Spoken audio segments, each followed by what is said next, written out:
This is James Arnold Taylor, the voice of Obi-Wan Kenobi. Welcome to a more civilized podcast. This is the podcast you're looking for. You may not go about your business. Stay here, listen, and then move along. Hey, welcome everybody to another episode. We appreciate the good feedback we've been getting on our episodes. We don't appreciate the bad feedback. The bad Go feedback, away. no. Go leave us reviews on iTunes. Only 5-star reviews, though. Yes. Yeah, that's the only kind we're accepting at this I will time. accept 4-star reviews. I think 4 stars I is won't, acceptable. but Chris has a lower standard of life than I do. Apparently. Oh, and Devin, I love you, brother, but stop commenting on podbean.com. go join the Facebook group. We appreciate comment it, there. but yes, by all means. It's just hard to comment on Podbean. Like, you have to have an account and crap. It's just... Well, you have you have to have the app. Yeah, you have to have an the account. app, You have to yeah. download the app, and then even the app is not very clear. Yeah, so for the listener, we're going to stop pushing the website at the end of the episodes. Just find us on Facebook. or Twitter, either way. Or Either Twitter. of those are acceptable means. They're easy to communicate, helps us Podbean, if be you're seen listening, more. we would love a more functional comment section. Exactly. Yeah. As per our usual arrangement, I believe that I'm still Kyler. Seems that way. Yep. I'm Chris. Jury's still out if I'm Ross. What? Yeah. All right. Yeah. I'm tempted to have Chris promote this piece of news, but we won't. We'll have I'm Ross fine do with it. Oh, because of his thoughts and feelings on Rogue Yeah. One. Oh. So this week's news is that the new Disney streaming service, Disney Plus, I think Yes, is what it's they're gonna be called. now, Yep. is setting up to make a live action. Oh, and it's Disney Plus sign for Yes. Disney Plus. Yeah, like Google Plus, not Yeah. spelled out plus. Yeah. They're setting up to make a live action series based around Cassian Andor, who was the male lead in Rogue One. Yep. So, should be interesting. Yeah. They haven't released any real details. He on is, I it's just believe- next fall, Yeah. or it'll be late 2019. But what that really means is the fall TV premiere season. So Yeah. like October, September, somewhere in there. Yeah. Well, and We'll of, probably see this. of obvious necessity, this will be a prequel to Rogue One. Yes. Prequeling the prequel, which, hey, is exactly what we needed, since there was so much that was set up and should have been mentioned before that even started. Oh, so who knows? Maybe this will help flesh out the characters so Chris can not be so salty towards them. Maybe they That heard our wouldn't. episode. It would not change my opinion on Rogue One. It makes me so sad. Oh. Maybe they heard our episode, and that's where this is coming from. You know, that would be Maybe it's all for delightful. you. No, I really doubt it. Yeah. And No, I'm not. I have no problem with this. I'm like, there's a lot of potential there. Mm-hmm. Like, I liked what they were trying to do with Cassian until, he got didn't. chickened out because his girlfriend was also playing the game, and I love Diego Luna. I think he's great. Yeah. I think there's a lot of potential there to knock it out of the park. Yeah. So I'm my wife's excited to see more of him because he's a piece of eye candy, according to her. is So she's like, yeah, I'll watch him. Now, here's the question, though. I didn't see anything in regards to K2SO. They did not mention him. No. Now, there is a comic There is series the already. comic, not a about series. It how was they- just like a one shot, one issue. Okay, yeah, whatever it was. Which goes over how Cassian found K2 and reprogrammed him. Right, but we don't know how far before Rogue One that takes place. Right. And we don't know how far before Rogue One this series takes place. What we also don't know is that if Alan Tudyk will be part of this series. I think if Yeah. they do it, it has to be Alan It's gotta Tudyk. be. No, I Like, think they would be there's- foolish not to. Yeah. I There, don't think you they would can't. consider- There is no one else that can play Yeah. K2SO than Alan So the Tudyk. question is So- really just, is Alan Tudyk too busy John Ratzenbergering his way through all of the animated Disney movies to appear in this TV Yeah, series? who knows? Hopefully not. I would don't love know. to see Well, and more he K2. has a history of some television work. He was in that DC. He was playing, what was it, like Fred Wayne, Bruce Wayne's cousin. He was or also whatever, in but- that one know. space show from a while ago. I don't know what you're talking about. No. Oh yeah, also No, he was in Con Man. So Ross is wearing a Con Man t-shirt, which was his project, and very funny, by the way, if you can get a hold of Con Man. It's okay. My reference, of course, was to Firefly. Yes, people, I actually know my sci-fi fandom. Don't just back off. Okay, calm down. He was in one though. The DC had a comic. I'm gonna look that up real quick. Reminds me of a because- good joke, though, while Chris is looking that up. Ross, how do the Reavers clean their spears? They put them through the wash! Oh, so good. So I had to do it. We had requests from fans that I include more dumb jokes. So Oh, okay. we really Seriously? did. We Is really that a did. thing? Yeah. I'm Steven. dubious. I am dubious. I'm not gonna lie. No, it was Steven. Guy I play Legion with. He's a good guy, faithful listener. Hi, Steven. He liked my jokes. Maybe he's so just being nice to you. that is probable. He's a very nice person. Very polite. But anyway, I will never stop making dumb jokes. So if that's a deal breaker, I'm sorry, but I can't. No, not. I know how that goes. I am also a dad, Yep. and It it's is like a just built in. switch gets flipped when you become a dad. I'm not can't gonna help lie. myself. I was already pretty bad even before. I the was day bad came before along. too, but it's like I have zero control now over that impulse. Like Yeah. a dumb joke comes into my head, it is out the mouth before I can think of it. Oh, Like, here it's we just go. gone. Powerless was the TV. So this was in 2017. So this was just last year. He was in a live action TV series. I don't think it got more than one season, but it was him, and you had Vanessa Hudgens and Danny Pudi that played. That played Abed in Community. Yeah, Danny Pudi's great. Yeah, he is fantastic. Oh, he was also. but Alan Tudyk played Van Wayne, Bruce Wayne's cousin. Yes, which was dang funny. Yeah, who is. I forgot about that. It got canceled after like one season, which was a shame. It was very clever. But I mean, yeah, that's just last year. and that was very funny. He does not have a problem with appearing in live action TV series. And it seems, so. he was also Alpha in that Joss Whedon show, The Dollhouse. Yeah, he was in Dollhouse. He He was was also also the bad guy in there. It Mr. was pretty Priest good. in the second season of Dirk Gently's Holistic Detective Agency, which I need Yeah. to make both of you watch because I adore that show. He was also the chicken in Moana. he So was- if he's going to do that, Well, and I why mean, would he he's say no to- everywhere. Yeah. He's everywhere in Disney movies. so- Basically, we love Alan Tudyk, and he has hijacked this episode. So Well, it is a miscellaneous episode. It's so true. Miscellany. Alan Tudyk is amazing. yeah, I that's just true. wish he'd gotten into a better Star Wars movie. Oh, Chris. Wait, he did. Which one are you thinking of? Oh, shush, Ross. Rogue One is awesome. I love it. I do know. too. I know. Your Chris comeback is- just wasn't as good. Nah, that's fair. Yeah, I'll give you that one. Yeah. Chris is keeping score on our chalkboard we have Yes, here. our invisible It's, chalkboard. Yep. That's right. So anyway, that's all the news we have. Oh, I wanted to say this though. We are so lucky. So you guys have no idea how hard it is trying to bring you actual Star Wars news that is not some like fan theory of the day that is almost always total garbage. Right. Because you can find 24 of those articles new every single day of the week. That is some fan theory. Oh, Snoke is really Darth Plagueis was the last one I saw. I'm like, stop it. You're dumb. You're idiots. All of you. But to find actual news that is like news and is fact and is useful to you, the listener, it is really hard to come by. And every single time we record, it seems like this is how it goes. All week I'm going, gosh, there is nothing. We're going to actually have to resort to spouting fan theories and then talking about how dumb they are for the news section. And literally, Fun, actually. almost Could be, every... actually. Maybe we'll do a whole episode debunking everybody's dumb ideas. Or just going through historically bad fan theories. Yeah, And that like, could be it, a too. lot of fun. Actually, we're writing that one down. Yeah. And Ross is Star taking Wars notes. epileptic trees. This Oh would be man, fun. this is going to be great. But and it seems like every time that we get into this episode, either like the day of or the day before we record, some huge news of actual fact and noteworthiness drops, and I'm like, aha, we're saved at the last minute again. The other one I So- saw that I was just thought it was interesting news because it was similar to that one, but it's not actually Star Wars news, was in addition to this Cassian Andor TV series, apparently Disney has also signed on Tom Hiddleston to do a Loki TV I saw that. series for Marvel, which I was like, wow, that's interesting. Cool, That's impressive. But I'm that they- kind of burnt out on Marvel. Well, no, so- I'm just mainly impressed that they got Tom Yeah. Hiddleston for a show, do it, for a yeah. series. That's that he's is a big impressive. name. Well, but again, when you're throwing Disney dollars at it, Yes. there's basically Yeah. no problem you can't overcome. Which gives us hope that maybe Alan Tudyk will be in this. Well, show. and again, Alan Tudyk isn't. He's not as big a name as Tom Hiddleston. I love Alan Tudyk, but he's just not. He should be. But He should be, but he's not. Yeah, I mean, it's a crime, but he's not.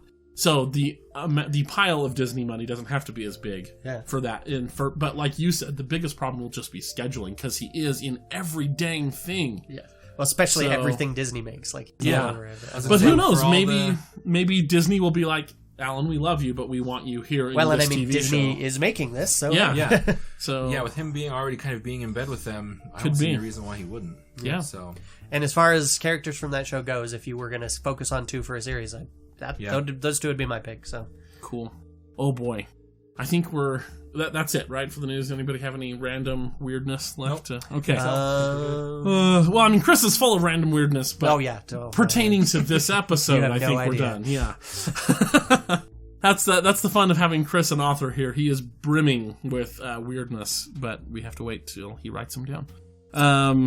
Takes a long time, sorry. So we have a whole bunch of just sort of random tidbits that couldn't make a whole episode on their own, or probably not even a Nerf nugget. Some of these are only going to take a couple of minutes to talk about, like 5 or 6 minutes at the most. Mm-hmm. So we decided to mush them all together into this big garbage pile of an episode and talk about them individually. So we can pick and choose. It's not a garbage pile. It's a garbage compactor. Trash compactor. Trash compactor, exactly. So we can pick and choose. We can just go down the order. I'm fine with whatever. Yeah, let's just go in order. Okay. Done.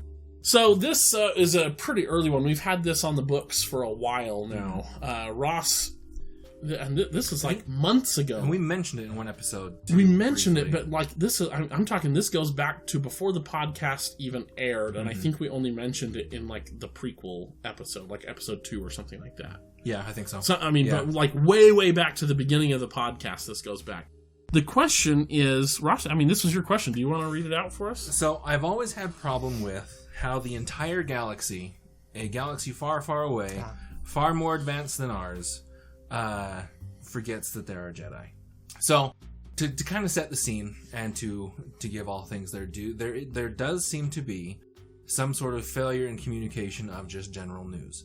With our society today, we have news channels, we have, the 24-hour You can't escape cycle. the news. Yeah, it's on Facebook, everywhere. It's on Twitter, it's everywhere. Yeah. And then, so, coming from that kind of background, and seeing it as news only becomes more prevalent the more technology we get, it attaches itself to us more steadily as technology advances. To see a civilization that is so far ahead of us, to not have this sort of recorded news that you can't just go back and search an archive and have proof of, how does the entire galaxy just decide that the Force was a myth? Well, and I would also, with a little historical context for this question, is like, we had the original trilogy, and so we had built up this notion that, okay, there were Jedi once, they disappeared, we get Han being like, whatever, mumbo jumbo, ancient, nobody and we have really... 2 old guys who are the very last people of this order. Yeah, and it's not like, and Jedi don't seem to be really a household name anymore.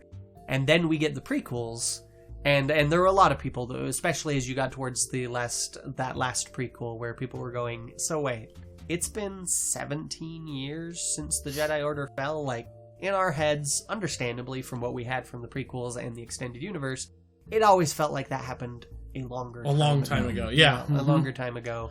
Which, I mean, if you pause and think about it, it's like, how old would Vader have had to be for that to be the case? Obi-Wan. And Obi-Wan. Well, and we can see roughly how old Obi-Wan is. So it's like, it's not illogical where they chose to set the fall of the Jedi and everything, but it does start to, it does create this friction when you look at it, where it's like, wait, that's really quick. Mm-hmm. How did they go from this byword? And I would say that more recent episodes have taken some steps to try and be like, well, it didn't vanish. Like, you've got Cashin's first response to seeing Chirrut fight is he a Jedi? So, like, he knows what a Jedi is, and he at least knows enough about how they move, how they behave, to look at Chirrut and be like, hey, you're just a Jedi knockoff character. But, so he hasn't vanished there, and then in Force Awakens and everything, and particularly in Last Jedi, they show that despite the fact that Luke has essentially been gone not as long, but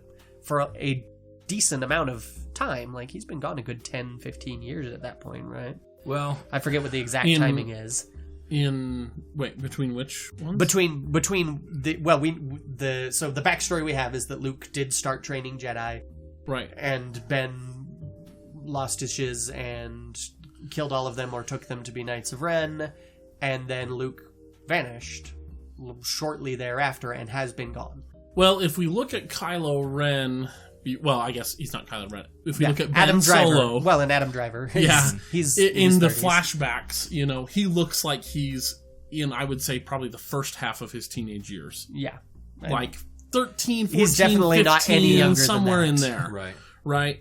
And that makes sense because we know there's a 30-year gap between Return of the Jedi and Force Awakens. Yeah, so at the very least... So if you think to how Luke looks in the flashbacks with his brown hair but his full beard, and then you project him into Episode 8 Luke, end of Episode 7 Luke, it's like a solid 20 years ish in there, you know? And that makes sense with about how old roughly 15 Ben is, maybe. So yeah. We could call it and say it's roughly the same amount of time as between the fall of the Jedi, the original Jedi Order, and A New Hope. Yeah. Right. You know, Give or take a little bit. Yeah. Plus or minus, minus 3 years potentially, but roughly in that area.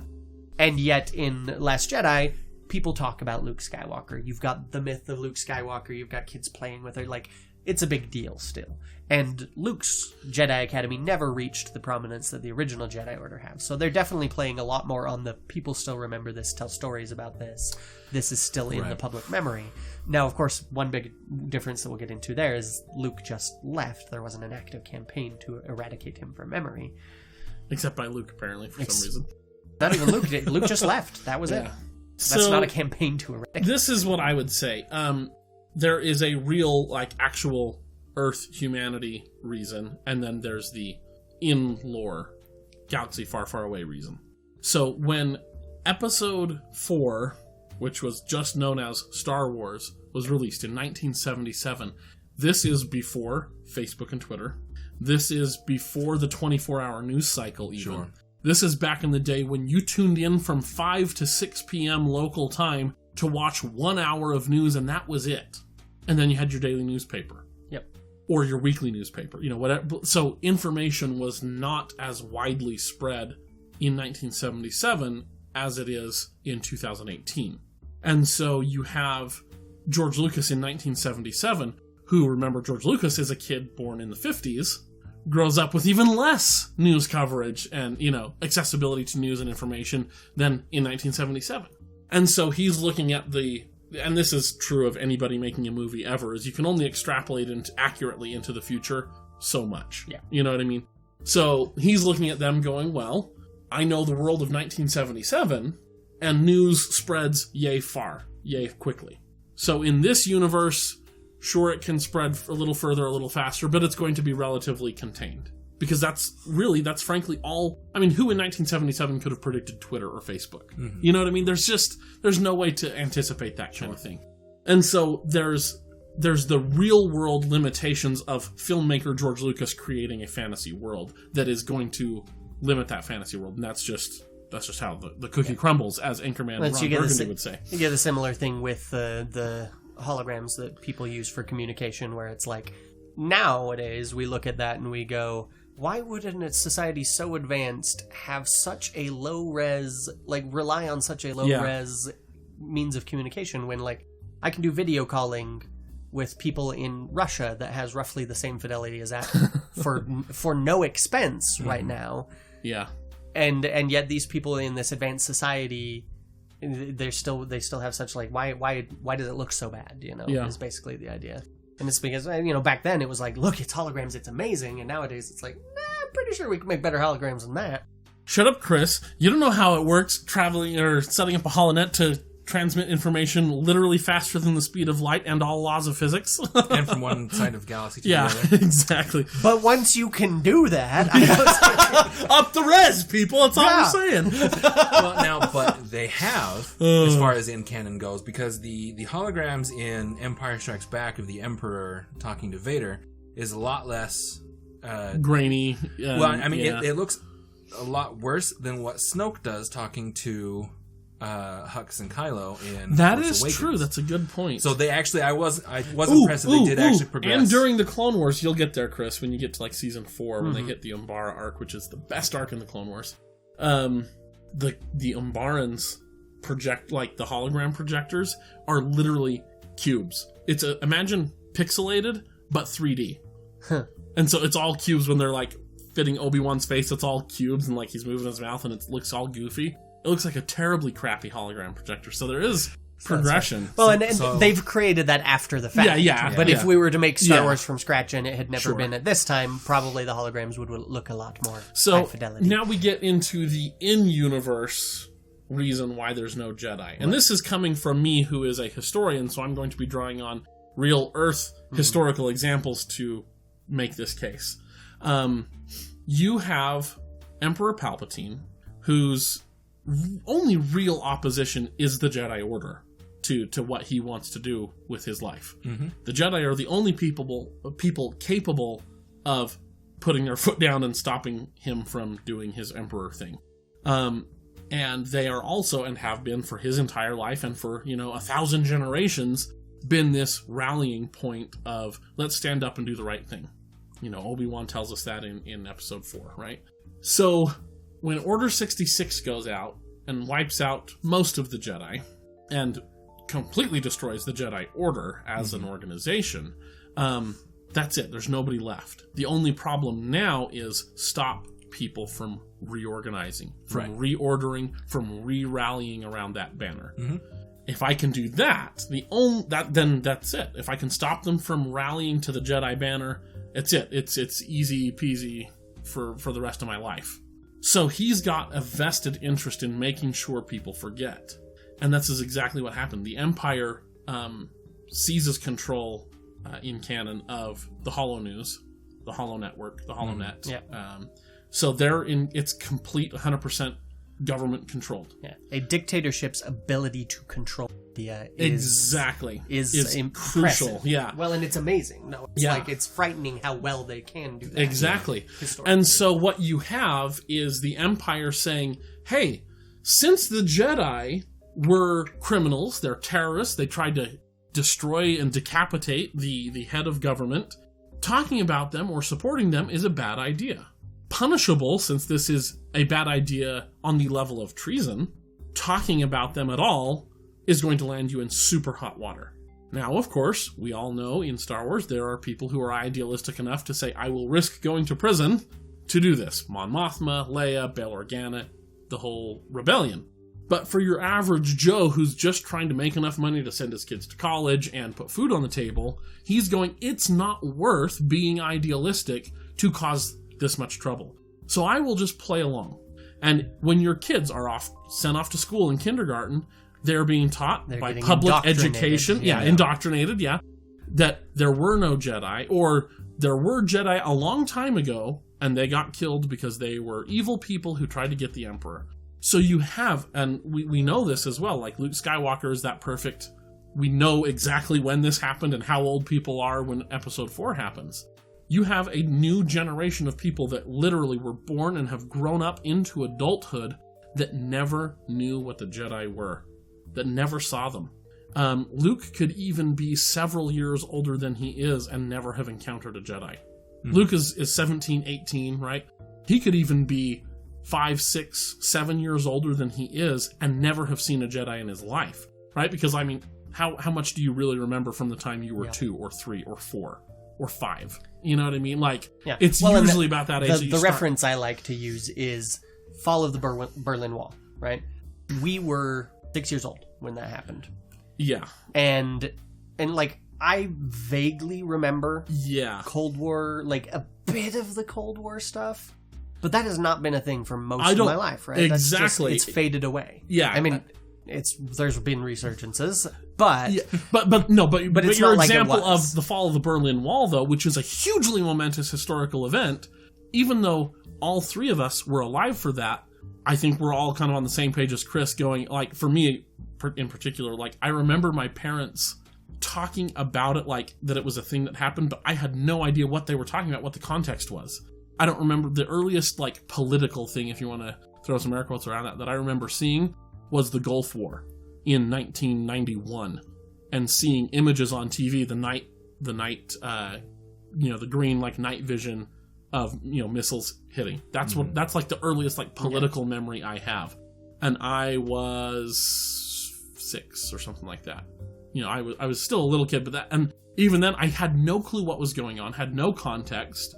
I just remember it being the news hour, and I'm walking into the living room, and there's mom and dad on the couch watching this and looking serious. Yeah, and that's all I have.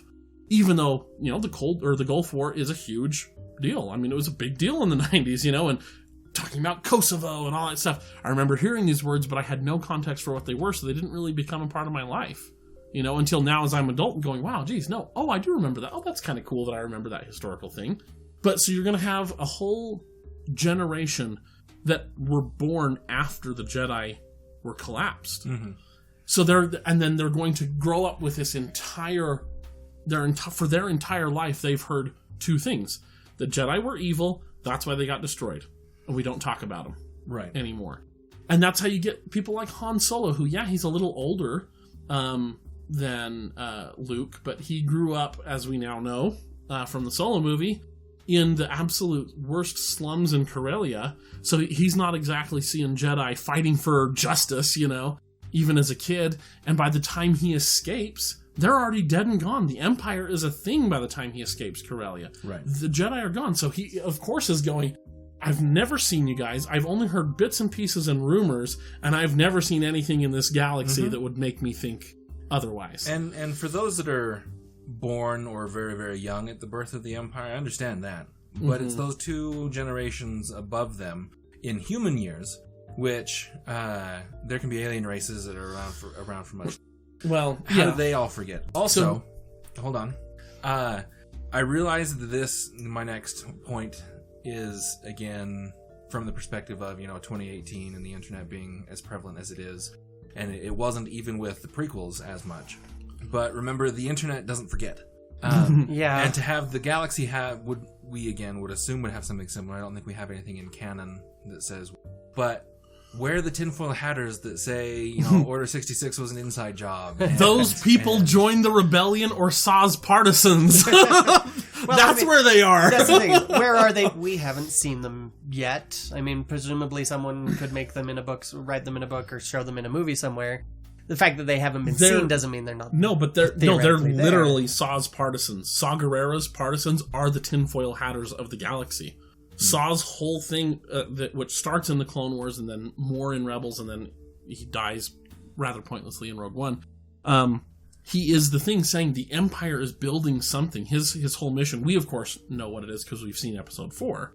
We know it's the Death Star, but his whole thing, he becomes obsessed because he figures out the Empire's building something big, massive, bigger than anything we've seen before. And if they're building something that big and keeping it this secret, it cannot be something good.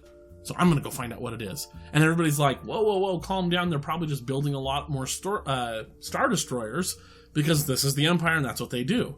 And he is literally the tinfoil hatter going, no, it's something else. Yeah. They got these kyber crystals and people are going, so what? He is the tinfoil hatter. The rebellion are the tinfoil hatters saying the Empire did this. This is an inside job. That's where they're at. But also, going for real life examples here, as promised. You look at some of the best, and I mean best in this sense, meaning like most efficient, most effective dictatorships in history. You look at Nazi Germany. What an incredible propaganda machine. Oh, yeah. Say what you will, Nazis know how to do propaganda. Okay? Like, you can't argue with that. They do propaganda like nobody else. The fact that they were able to rally everybody against the Jews and, anyone else that they deemed unsuitable so quickly is a testament to how effective propaganda can be, even in a short amount of time. And also, you look at communist Russia. And that's, again, where you have... Because, Nazi Germany got toppled within a generation. But communist Russia lasts for several. Yes. Well, but, I mean, Tsarist Russia got toppled in a generation. Yeah. Yeah, it got toppled in a generation, but I'm saying, like, start to finish was, like, inside one generation for Nazis. Oh, okay, I see. You know what I mean? Similar to the Empire. Yeah. Okay, yeah. But where Russia, you've got 3-4 between toppling the Tsar to fall of the Berlin Wall and, the dissolution of the USSR. Yeah. You've got, like, that's, like, just barely inside about 3 generations. It's, like, 70 years, something like that. Yeah, it's 75. Yeah. So that's about 3 generations. We'll say 4 just to... Yeah, you have some people that start just before, some people that end just after it ends. Sure. Okay, so 4 generations, which ultimately is still not that very long, right? 75 years, as Chris said. Chris is sort of our expert on Russia. But again, phenomenal propaganda. Oh, yeah. Within that country, just within a couple of generations. I'm not as familiar with what was the message they were sending. Well, with Well, I mean, generally speaking, the West is bad, capitalism is bad, the life you have is the way it's supposed to be, this is good. You may not have anything, but it's certainly better than having what they have. Yeah. Well, and then also I would take like Lenin's death. Lenin and Stalin had a lot of fallouts before Lenin passed away, and Lenin got really paranoid about Stalin. Like he was like, no, as well he should. Like Stalin was bad news for everyone. Ask Trotsky. Yeah, exactly. But that's exactly. It's like you've got other figures in the Soviet Union that were revered as heroes of the revolution, like Trotsky, and who all had problems with Stalin. And Lenin himself had problems with Stalin. Wrote this big like political will of what he wanted going on in the Soviet Union after his death, and then Stalin and his allies took over and just washed that all away. Yep. Like it was vilified Trotsky. Now, to be fair, Lenin was also not happy with Trotsky, but like he was still a hero, and he became a villain in Soviet Russia after Stalin took over. Right. Lenin got revered, but only the parts of Lenin that Stalin wanted revered. Like he's carefully hiding. And this goes back to the control of information. And it's very much. It's taking. It's like, yes, we revere Lenin. Like Lenin had this cult of personality. It's heard it described as the biggest cult of personality since George Washington in America. Like it was almost, and I even, from what I've seen, I would even go so far as to say occasionally straight up religious, revering for him. Mm-hmm. I would agree. And Stalin knew that. He played to that, but he elevated Lenin, but only the parts of Lenin that he wanted. And the parts of Lenin that support Stalin. Yeah. And then just carefully swept all of the rest of that under the bus. And it becomes, as in the Empire in Russia, it becomes essentially treason, death penalty to go outside of party-approved portrayal of historical events. But there's still a major distinction that you guys aren't really addressing yet. In both of these cases that you're giving us, it's saying it's the new regime saying that the old one was bad, or that we need to blame this certain sect of people for our problems. In Star Wars, it's the new regime taking over and saying, all these people that some of you have met, what are you talking about? That was just a figment of your imagination. That was a myth. The abilities they claimed to have were a myth. Yes. And they don't deny that the Jedi existed at all, as far as I know. Here's the thing, though, is the Jedi, when they're on Coruscant, hobnobbing with the senators and, whatever else, they're not jumping off of walls and flashing their lightsabers everywhere and choking people and force lightning and the abilities. But they are leading troops into battle during the Clone Wars that the students would have to at least be addressed. The students indoctrinated schools. To say the Clone Wars happened, yes. And remember what the narrative is. These Jedi generals, these evil Jedi, they're leading these troops, gaining the trust of their troops so that they can lead them in revolt against the government, and that's why we had to take them out. Fortunately, there were enough loyal troops to take them out. Boom, problem solved. And then these kids go, okay, so there were Jedi, but they revolted against the government took them out. Okay, cool, problem solved. Also, let's be real here. Kids are dumb. But frankly, kids are dumb. They will believe what they're taught. But again, there's still two different things. There's still a distinction, because rather than saying the Jedi are a myth is different than saying the Jedi were evil. Now, who's saying that they're a myth? It's the younger generation. The people who never saw these people are going, well, I don't know. But there still should have been record that they could have proof from. No, but here's the reference we made last time we discussed this is the Holocaust. Like, the Holocaust, there is an active campaign to remember this, that we cannot forget this, because this was horrible. And it happened, and it's genuine, and there's still rising amounts of the populace that don't believe it ever happened. Even though there's, ample physical evidence that is, as Chris mentioned, it is advertised. We are sitting here promoting it, lifting it up, saying, look, Auschwitz is still a thing that you can go and walk through. Yeah, do not forget that this happened. Yeah, but there's still people, and if I read an article recently that was basically talking about how terrifying it is, the rate at which the number of Holocaust deniers in the population is rising. Ugh. And it's not even people just actively going out like, oh, tinfoil hats, this never happened. It's just people getting surveyed and going, yeah, I don't really believe that was as bad as they say, or I don't believe it happened at all. Or, it's just like, that's too horrible to, obviously that's exaggerated or this, that, or the other. It's just people falling away from it. losing, Yeah. and that's without an active Campaign propaganda against campaign it, yeah. to eradicate Now- it. and- Now, I could see it being a bit of a stretch to eradicate it that thoroughly in that short a time, but at the same time, propaganda can do some amazing things. Terrifying, yes, but amazing. And also, you look at like China or North Korea right now in 2018. Yeah. Okay. Sure, they have the internet, and guess where they can go on the internet? Well, they have the internet. But this Yeah. is what I'm saying, Yeah, is yeah. that the government is saying, yeah, of course you have the internet, and I'm going to allow you to go to these 3 sites. You don't get to go everywhere else. You don't get the knowledge that's there. You get the government-approved knowledge. And don't think for even a half a millisecond that Palpatine isn't saying, yes, you have the internet, you have the HoloNet, good citizens of the galaxy. You're allowed to go to this site, and this site, and this site. And then you there also go. have the people that it's like, yeah, maybe Palpatine isn't so great. Maybe all these rumors about him are bad, but he makes the trains run on time. Yep. know, That's literally... I mean, I that was literally the had a arguments- conversation with an old man once in Russia where I was talking to him, and he was just ranting about how much better everything was under Stalin, and I was like, you realize though that it was better because he was enslaving your fellow people, right? Like, he had millions and millions of your own people that in gulags as slaves. That's why it all worked out. And his response was, and I translationally quote, yeah, but it was better for me.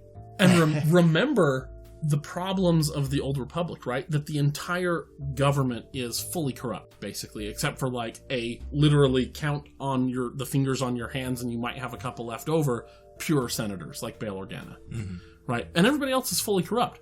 All those corrupt people are going to be right there with that guy that Chris just quoted. They're going to be like, well, who cares if the Jedi are dead? Things are better for me. I'm making more money. I'm able to skim more off the top. I've got a nice life. Who cares? So with the combination of propaganda campaign, of that level of apathy, the people that are going to go along with it because, hey, this is better. Empire's better. And that sort of thing. And then the other thing with you bringing up the internet, it's like, well, we've got the internet. We've got all this information.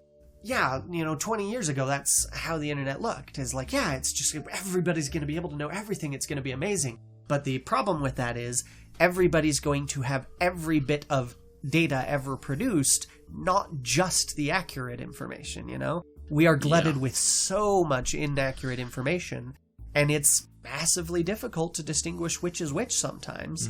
Especially, and for me... For me, one thing that I look to is like I read a lot of Russian news, and the watching, especially any event that we get that is Russia interacting with America, you get drastically different versions of these stories told, and sometimes based on my experience. Like, for instance, invasion of Crimea, the Crimean Peninsula, right? Yeah. Putin invaded Crimea. Now, let me just be straightforward right from the beginning here. Putin is basically a Bond villain in real life.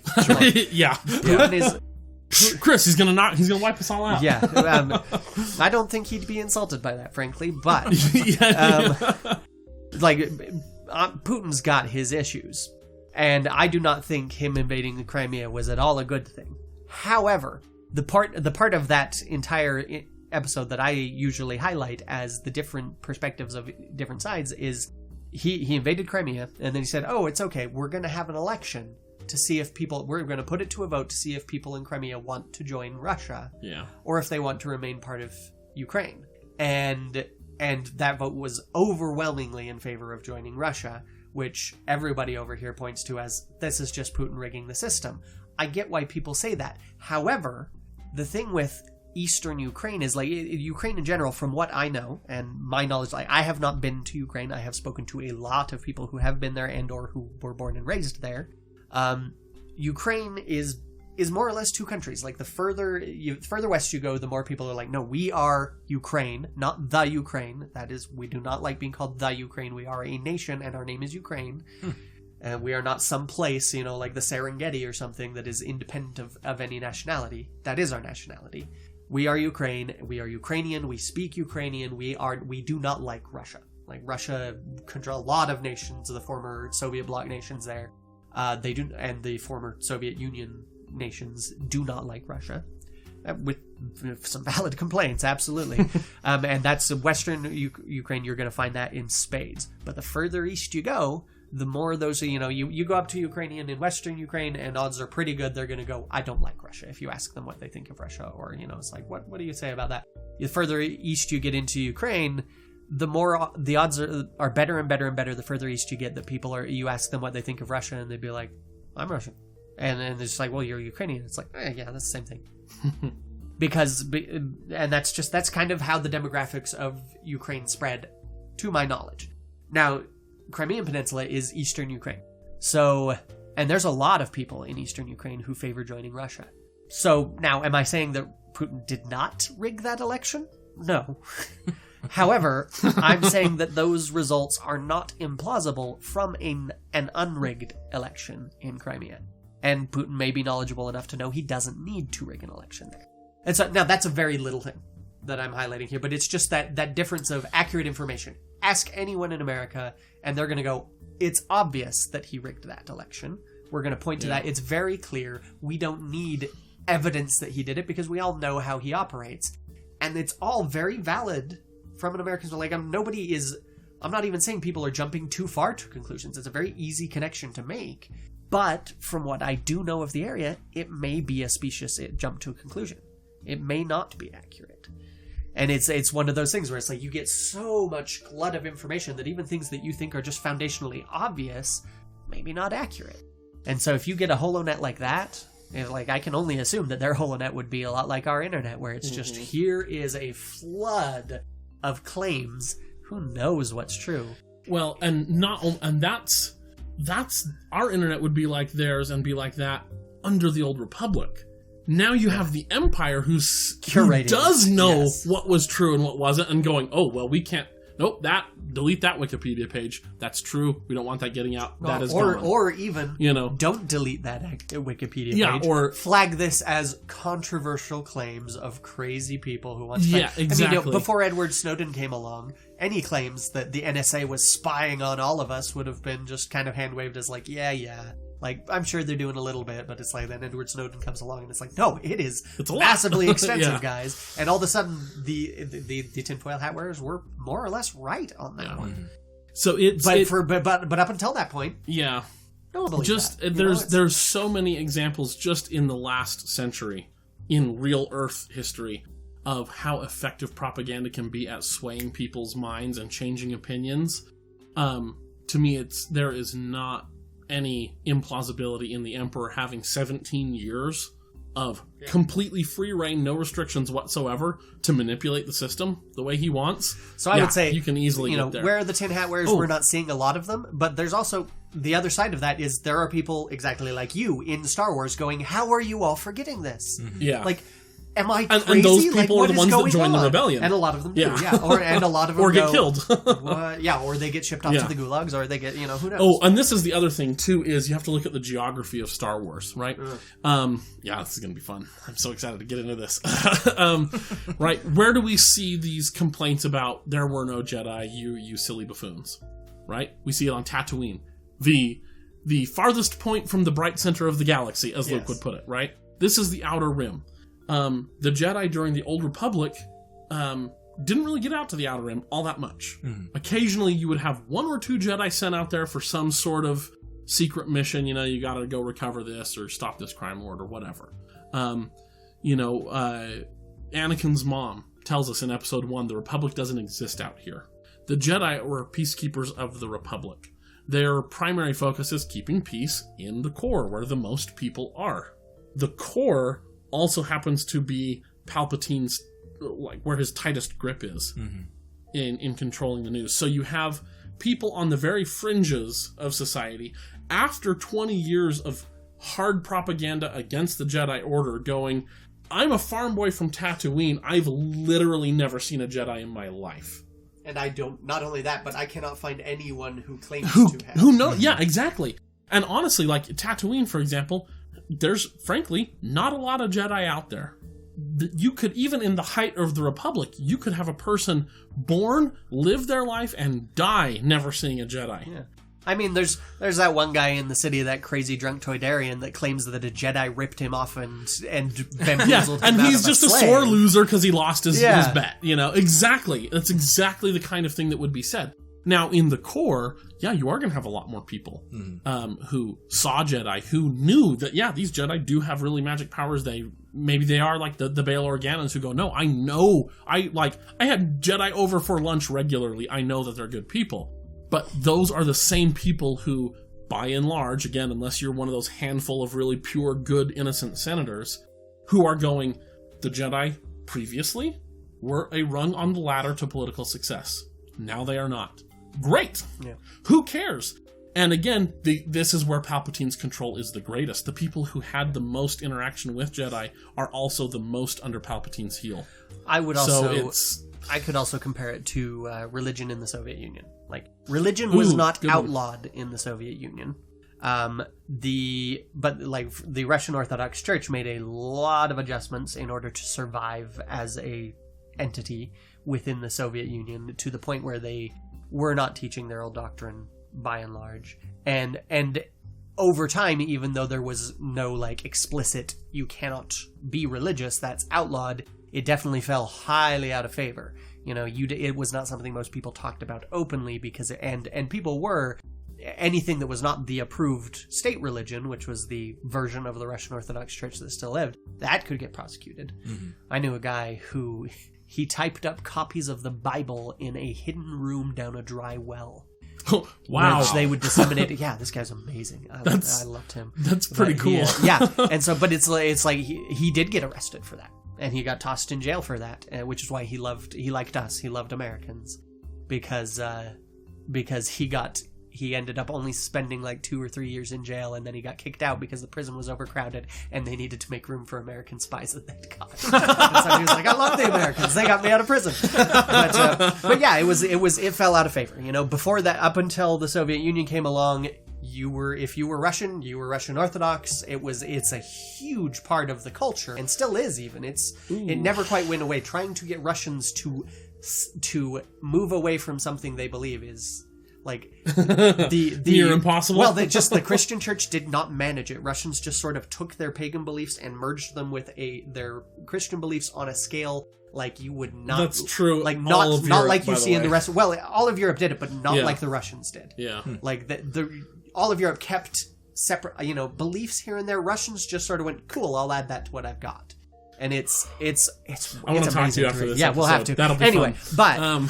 but so it's like it went from being this integral part of life. This is what everyone does, and it took longer. It was over a couple generations.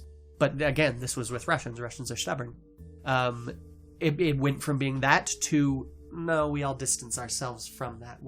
I don't openly acknowledge that I'm religious. Even with the state religion, it became more and more passé to actually out loud say, I am religious. Yeah. And that's kind of what a lot of people would be doing then. It's like, I know the Jedi were real, but that's not a thing we do anymore. Would say, yeah, we don't do that now. It's like, maybe I'm worried I'll get shipped off to the gulag if I say that. Maybe it's just, think of the social standing I could lose if I openly say, but the Jedi weren't so bad, and you think about Tarkin, too. This is a man who has nothing to fear from anybody in the Empire. Yeah. You know what I mean? And what does he say to Vader? Vader's literally choking the guy, and he's like, calm down, you're the last of their religion, just take it easy. You know, even Tarkin is going, yeah, but it's not really a thing anymore. And he's not even having to do that out of fear. He is Tarkin. The only person who outranks him in the Empire is the Emperor himself.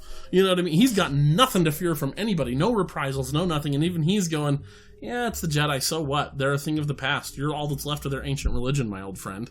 Yep. Just, it's cool that you have that and you can do that. But, can we move forward with the meeting? Now, all this said, I would love to see something out of Star Wars that really dug into this, where we got to see those tinfoil hatters, and we got to see the people. Maybe we'll see that with Cassian's. That would be way the people climbing down into dry wells to type up little things about the little tracts about the Jedi. Yeah. I would love to see that. And I think, Disney, I'd love to see that. Yeah, I'd love to write that for you. Heck, hire me. The other thing too, and this will probably be the last thing I have to say on it, is I was thinking about this and how I was thinking in relation to the prequel trilogy, right? When Obi-Wan goes to the Jedi archives to look for Kamino and can't find anything on it, right? And you brought this up before. How the heck does deleting the file in the Jedi Temple, what? There's no other internet, there's no books out there that, what the heck? How does Camino doesn't not exist? have any sort of imports or exports? They don't interact Yeah, with other and so people? I started thinking about this. Well, and they mentioned that they're outsiders, the Kaminoans keep to themselves. So Yeah. I'm like, okay, they could be like Still. hardcore isolationists. That would be impressive. To It would be yeah. impressive. I'm like, but let's run with it since they said it. Let's pretend that they're hardcore isolationists. But I started thinking about this, and I've actually been thinking about this for weeks. How in the world does that work? You delete one file in the Jedi Temple, and then it's just gone from everywhere. And I started thinking about Jocasta Nu, Master Jocasta Nu, the librarian. She says if it's not in our records, it does not exist. So I started thinking about how she could, and it's not like she's evil. She's not trying to, keep Obi-Wan in the dark, Okay, based on all evidence we have from books and comics and the movies, Jocasta Nu's not evil. Right. And so it's like, it's not like she's trying to keep Obi-Wan in the dark. Mm-hmm. Like, if the information were there, if she thought there was something to look for, she would help him. And we see her doing that as much as she can. So I started thinking, how do all these pieces fit together in a way that makes sense? And then I started thinking, hold on. The Jedi have been protectors for 1,000 generations. They're easily the most capable people in the galaxy at really whatever task you set them to. Mm-hmm. This organization is going to be the best at that thing. The Jedi clearly love history, which makes me love them, which is why they have such an extensive archive. Everything falls into place if the Jedi archives are essentially the galaxy's internet mainframe, where all the information is, and that all the other places pull information from their database. As the Jedi allowed, of course, they have their secret archives that are only for the Masters and whatever else. But general information like, hey, where is this planet located? Cool. The internet can access that information. So if you delete it from that one place, now no computer can pull from that information because it has no place to pull it from because it's been deleted. So everything falls into place. And now also the Emperor at Order 66 takes control of the Jedi Temple. Right. And it becomes an off-limits to everyone zone. Literally, even the stormtroopers aren't allowed to go inside. You're on the border, but you're not allowed to go inside. Only the Emperor and Darth Vader and the Grand Inquisitor are the only people that in current canon were allowed permission into the Jedi Temple with the Jedi archives. After the sacking, I'm assuming. Yeah. After the sacking. That's what I'm talking about. After the dust of Order 66 settles down, there's the perimeter put in place. Nobody's allowed inside. Okay. But that they didn't destroy the information. They didn't destroy the Jedi archives. They just killed the people that were there. And so that makes sense that could then, the Emperor, now having complete control over the archives, can sit here and say, oh, this file doesn't get to go out to the wide internet. This file doesn't get to go out. Was it old canon that the Jedi Temple became the Imperial Palace? Is that still canon? Oh, it might be, actually. Let me look it up. It could be, but either way, well, you know actually, what I mean? Hold on a second, because also at the end of Return of the Jedi, when they're pulling down the statue of Palpatine, I guess we don't know if that's the Imperial Palace or not, because you can see the Jedi Temple in the distance. In one of the. I think it's just a regular square, just like a regular everyday plaza. Where you saw that. Yeah. But either way, whether it's the Imperial residence or not, nobody's disputing the fact that Palpatine has 100% control of that facility. Sure. You know what I mean? You're right. And that means he's got 100% control of the information in that facility, and that means he's got 100% control of the information getting out of that facility. If your theory is correct. Well, it could be, but it does seem to fit the facts. Okay. And I mean, this is literally just me sitting here in front of the microphone spouting. Is interesting. I actually kind of like that idea. But it does make all the other pieces kind of fit together, that the Jedi repository already is the largest repository of information, so everybody's just pulling information from the Jedi archives. And then the Emperor can come in and be like, nope, we're closing all the doors, all the windows, we're only going to let a trickle of information I have a hard time out. believing in a society that size that you wouldn't have significantly more repositories. If it was the only active system, that makes sense. Because of course they're going to have backups. Well, because the everywhere. HoloNews, incidentally, like the HoloNet is Wikipedia says that the Imperial Palace is the former Jedi Okay, Temple so there we go. in current canon. Yeah, so the upper levels, like where the master room, like the council chamber was and stuff, would have become the Imperial residence. But anyway, but the lower levels, though, again, so yeah, for reals, if that's the Imperial residence, then for reals, nobody's allowed in without Palps giving the thumbs up. But the HoloNet, for example, is run, like it was headquartered even in the Old Republic on Coruscant. So to me, it doesn't necessarily. I think it's still possible that they could have the main repository that everybody's internet is requesting information from traces back to Coruscant ultimately, and so then he can shut down Coruscant and selectively allow information out that people are pulling information from. Anyway, so I think we've pretty much gone over and over again that topic, but that was a good discussion, guys. That was pretty cool. To close that off, I think my biggest issue is more not with the logistics surrounding it, but just with my belief that people are generally good. I just don't understand how people can be so corrupt. I'm a Hobbesian, so people are awful. Anyway, if any of you get that reference, you are my favorite people. Oh boy. Whew. Thomas Hobbes is who Hobbes of Calvin and Hobbes was named after. Are you serious? Yes, and Bill Watterson described him and chose the name. He described him as a philosopher with a rather dim view of humanity. Yep. Which is why he chose to name Hobbes that, because Hobbes doesn't particularly care for humanity. That is so great. Oh my gosh, that's beautiful. I think we should jump the next topic and go to some of the quicker ones. Okay. And then come back to the deeper one. Sounds good. That makes sense. Yeah. So I'll just take the next one then. Dating. Yes. Okay, so we're going to talk about dating in Star Wars. Woo! Brown chicken, brown cow. No, just kidding. It's not what you think. Not Jedi yet. Tinder. Oh, yeah. Yeah. Yes. Oh my gosh, no. Man. No, I'm talking about dating systems. This was a question that I had that is not addressed anywhere in canon, and I want them to address it. Dang it. So that we finally have a definitive answer, because currently the dating system in Star Wars is stupid. What I mean by dating system is like, this is the year 2018 AD, Anno Domini, in the year of our Lord, right? Yes. Or if you're politically correct, as historians are sometimes forced to do, CE, the Common Era, which coincidentally begins in the year of Christ's birth anyway, so why are we nitpicking? Anyway, it's stupid. So this is year 2018, 2018 years since the birth of Christ, and that's kind of where Western society decided to call year one, very arbitrarily. Yeah, because of the dominance of the Christian church over time. Right, exactly.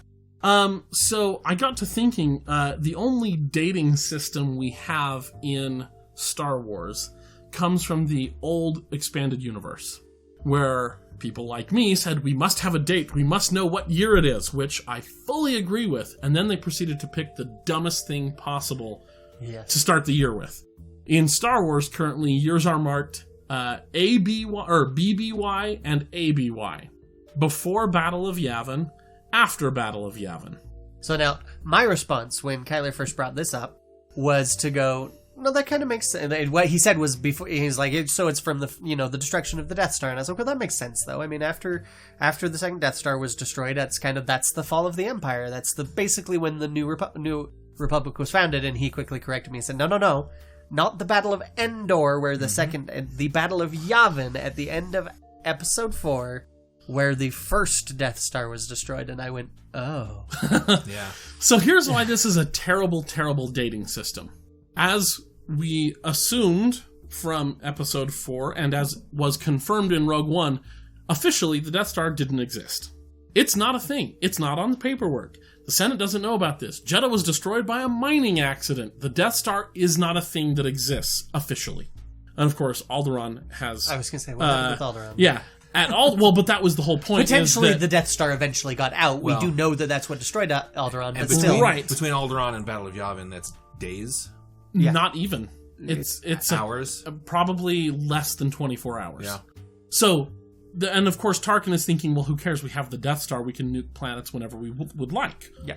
And who's going to tell us no? The planet? Goodbye. Okay, so that he's was not going worried to about be it. The beginning of that coming exactly, out. And but it's not like they officially had a press release and said, hey, everybody, we built the Death Star. Alderaan, prepare yourselves. Yeah. Everybody, there was none of that. Dissolving this is why we're dissolving the Imperial Senate, because y'all can't do nothing about it. Tarkin specifically says, we're going to make a demonstration, an example out of Alderaan so that the entire galaxy knows. The destruction of Alderaan was the press release. Yeah. Okay, that says the Death Star is a thing. So officially, the Death Star project doesn't exist. Officially, the rebellion doesn't exist either. So why in the world would the whole galaxy decide to start dating their years from the destruction of a battle station that didn't officially exist by a group of people who didn't officially exist? And frankly, that battle, yes, there were millions of people on the Death Star, but really not that many rebel pilots involved. Yeah. And they're all underground anyway, so we essentially have a battle that never took place officially on the records between two parties that never officially existed. Why does that become the starting point? Well, I think the assumed perspective might answer that, because anything we have, all of our perspectives, all of the book perspectives are post fall of the Empire. Hold on, and let me just kind of finish this off. I could see the rebellion marking that as a day, because they did a lot with nothing, and so to have that as to commemorate the turning point of their fight. But it's not the turning point. The Emperor is still out there. They literally build another one in like 3 years. It was the point where the rebellion went from being a shadowy organization that, are we even going to manage to do anything here, to, yes, we are fighting the Empire, everybody. But I think also inside the rebellion itself, to disseminate to all those other planets and say, hey, come join our rebellion. Sure. Look at what we did with 14 odd fighters and a freighter, an old freighter. We destroyed the pinnacle of the Empire's power. That's all well and fine, but isn't the destruction of the second Death Star that much more? It's bigger. You killed the Emperor and Darth Vader at the same time. Officially start the New Republic. You officially start the New Republic. You rout an entire legion of the Emperor's best troops. You rout the Imperial Navy. So you start time at the Battle of Yavin, and you make the second Death Star a Christmas-sized holiday. No. See, but that's what I'm saying is, so you look at other, again, historical events. What we've got in our world. Yeah. So, the founding of Rome, okay? 753 BC by our calendar. The Romans measured it as year one. ABC is what the abbreviation for Rome was. Ab urbe condita, from the founding of the city, is the year. So Christ is born in 753 ABC. Ab urbe condita. Okay, great, wonderful, fantastic. You're born in year 753, Christ, not 0, because that's the prevailing political order. Mm-hmm. So for me, and Napoleon does the same thing. When Napoleon actually promotes himself to the rank of Emperor of the French people, he says, "Congratulations, everyone. This is a new day, new order. Welcome to it. I'm your Emperor. Nice to meet you. This is year 1. And by the way, day 1 of year 1 starts today on the day of my coronation. Yeah. Because I'm that important. Don't tell me for 1 second the Emperor is not that megalomaniacal, because he totally is. He is absolutely that self-centered. Well, do we have a dating system that is pre-New Republic? We have no dating. We have no official dating system, period, anywhere. Mm-hmm. All that is mentioned in terms of dating is old Obi-Wan, Alec Guinness, says for over 1,000 years, or over 1,000 generations, the Jedi were the protectors of peace and order in the galaxy. Something to that effect. He says 1,000 generations, which isn't even 1,000 years. Mm-hmm. It's 1,000 generations. Generation, give or take, is about 25 years. So we know that the Republic is that, but we don't know. And since he says over, it's not 1,000 years or 25,000 years, if you want to say a generation is 25 years times 1,000 generations, as year 1. It's over that. So we don't even have a date when the Old Republic starts. Mm-hmm. We also don't know if the Jedi Order predates the Republic, and that's part of the 1,000 generations, or if the Republic predates the Jedi, and so the Jedi have only been protecting the Republic for over 1,000 generations, but the Republic lasted longer. We don't know. So I'm looking at this going, I would love to see the following dating system. Well, and I'm going to say real quick, the explanation for the old one is really just, we're going to separate things into, did this happen before the original Star Wars movie or after the original Star Wars movie? And it's really a dating system of convenience, but I'm going, the second destruction of the second Death Star makes way more sense to start with as an in-world system, And as far as we have experience with, the vast majority of dating systems are political, usually based off of the founding of some sort of empire, or religious, and that's by the minority. The vast majority of them are political. So for me, I would love to see this. We know that Empire Day, thanks to the TV show Star Wars Rebels, Empire Day, and some of the books actually too, Chuck Wendig's Aftermath series mentions Empire Day a couple of times, that this is the anniversary of the founding of the Empire, which we see at the end of Revenge of the Sith. Mm-hmm. right? This is, it's my new empire, blah, Unification blah, blah. Day. Unification Day, exactly. So this is Empire Day. It makes total sense for the Emperor to say, we're going to change the dating system. This is now year 1 of the Empire, the Galactic Empire. So by the time we get to Ezra Bridger in Star Wars Rebels, it is year 15, AIC, Ab Imperium Condita, whatever acronym you want to throw in there, but it's year 15. So by the time Return of the Jedi comes around, you're looking at year 25-ish. Mm-hmm. So I can't remember the math exactly in my head, but around there, right? And it makes perfect sense then at the fall of the Empire for one of two things to happen. Either the New Republic says, we're going to pretend this was all a bad dream, just like we did with Napoleon, where the rest of France, after Napoleon is finally deposed for the 3rd time, and they say, you know what? It's just too crazy. We're going to go back. What year is it, everybody else? Oh, it's, 17, whatever. Okay, okay, great. That's what year we are now. Well, and that's even with the BCE and CE that they currently are going for. It's the reason they're not shifting that off of the current state is like, well, it's massively confusing to change dates. It is. And we have not done this now for millennia. Yeah. Like, at this point, to years. shift to a different dating system would just be... It'd be stupid. Like, it would be implausible to an extreme degree. So the only way it would ever happen is if a megalomaniacal dictator like the Emperor took or control Napoleon of the entire Bonaparte world, managed to take control of all of humanity, and then said, starting again, everybody. Yeah. But that's the only way it's happening. Right, and so, again, with the Emperor being exactly the kind of narcissistic, self-centered... Totally he would do that. Who? That he would do that. Oh, yeah. He absolutely would. So I definitely, in my own, headcanon, when you're in the Imperial era of galactic history, it absolutely is from Empire Day that we see start at Revenge of the Sith. Mm-hmm. That is year 1, day 1, new Empire, new calendar year. And he's got obviously the power to enforce this new dating system. But when he's killed, Battle of Endor, 5 years after the first Death Star, one of two things I see happening. Either the New Republic says, you know what? That was all a bad dream. Today is year 1, day 1. We're going to start over. This is now year 1. We have post-Republic, pre-Republic. Or post-New Republic, pre-New Republic. Or the far more likely thing is, it's been how many years? 25 or whatever? So it really should be year blah-blah-blah-blah We're plus gonna 25. revert back. Okay, that's really what year it is. Mm-hmm. Yeah. And nobody will give us a fetching date. So, Pablo Hidalgo, dang it. Give us a date. Give us a date. It is so confusing. Geeks want this. And it makes no sense at all. Geeks always want. Oh, we do. Yeah, that was mine. High five, Ross. Well done. Oh, Yes. man. But it makes I understand why authors on Earth chose Battle of Yavin, but in universe it makes no sense at all. Is it actually ever used in universe? No, that's what I've not never in the seen. current new canon. But it's like not. old canon did The old actually have EU, BBY. everything was BBY, ABY. Yep. When they mentioned dates, which was rare Yeah, which to begin with. Yeah. Most of them, it's such a weird. It's almost Roman in its own right how they date in current Star Wars canon and pre-canon when they weren't using the ABY, BBY stuff. Is they date it from other events.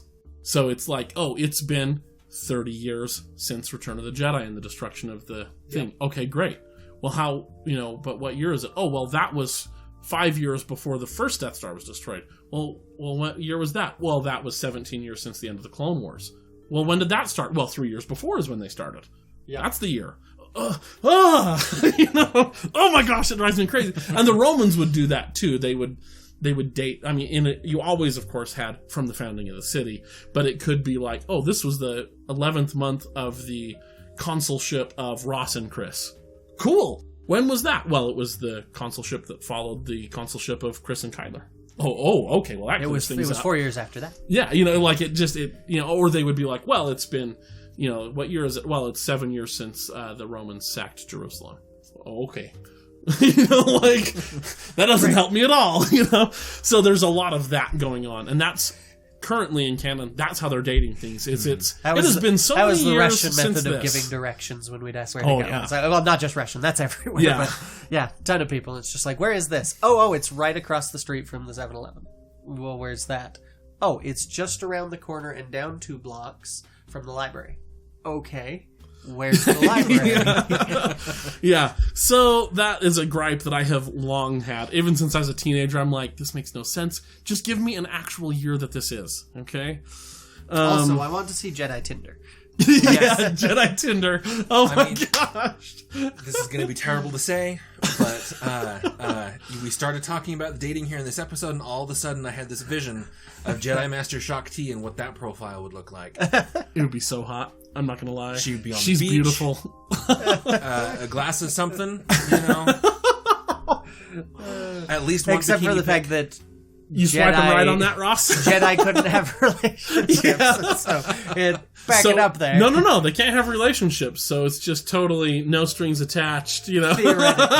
That's actually, but that's, hey, for miscellany real quick, that's one that I've seen debated online before. As Tor.com had an article entitled, "Of Course Jedi Can Have Sex." And they were talking about how, like, no, it's relationships because they're trying to avoid these emotional entanglements and da-da-da-da-da-da-da.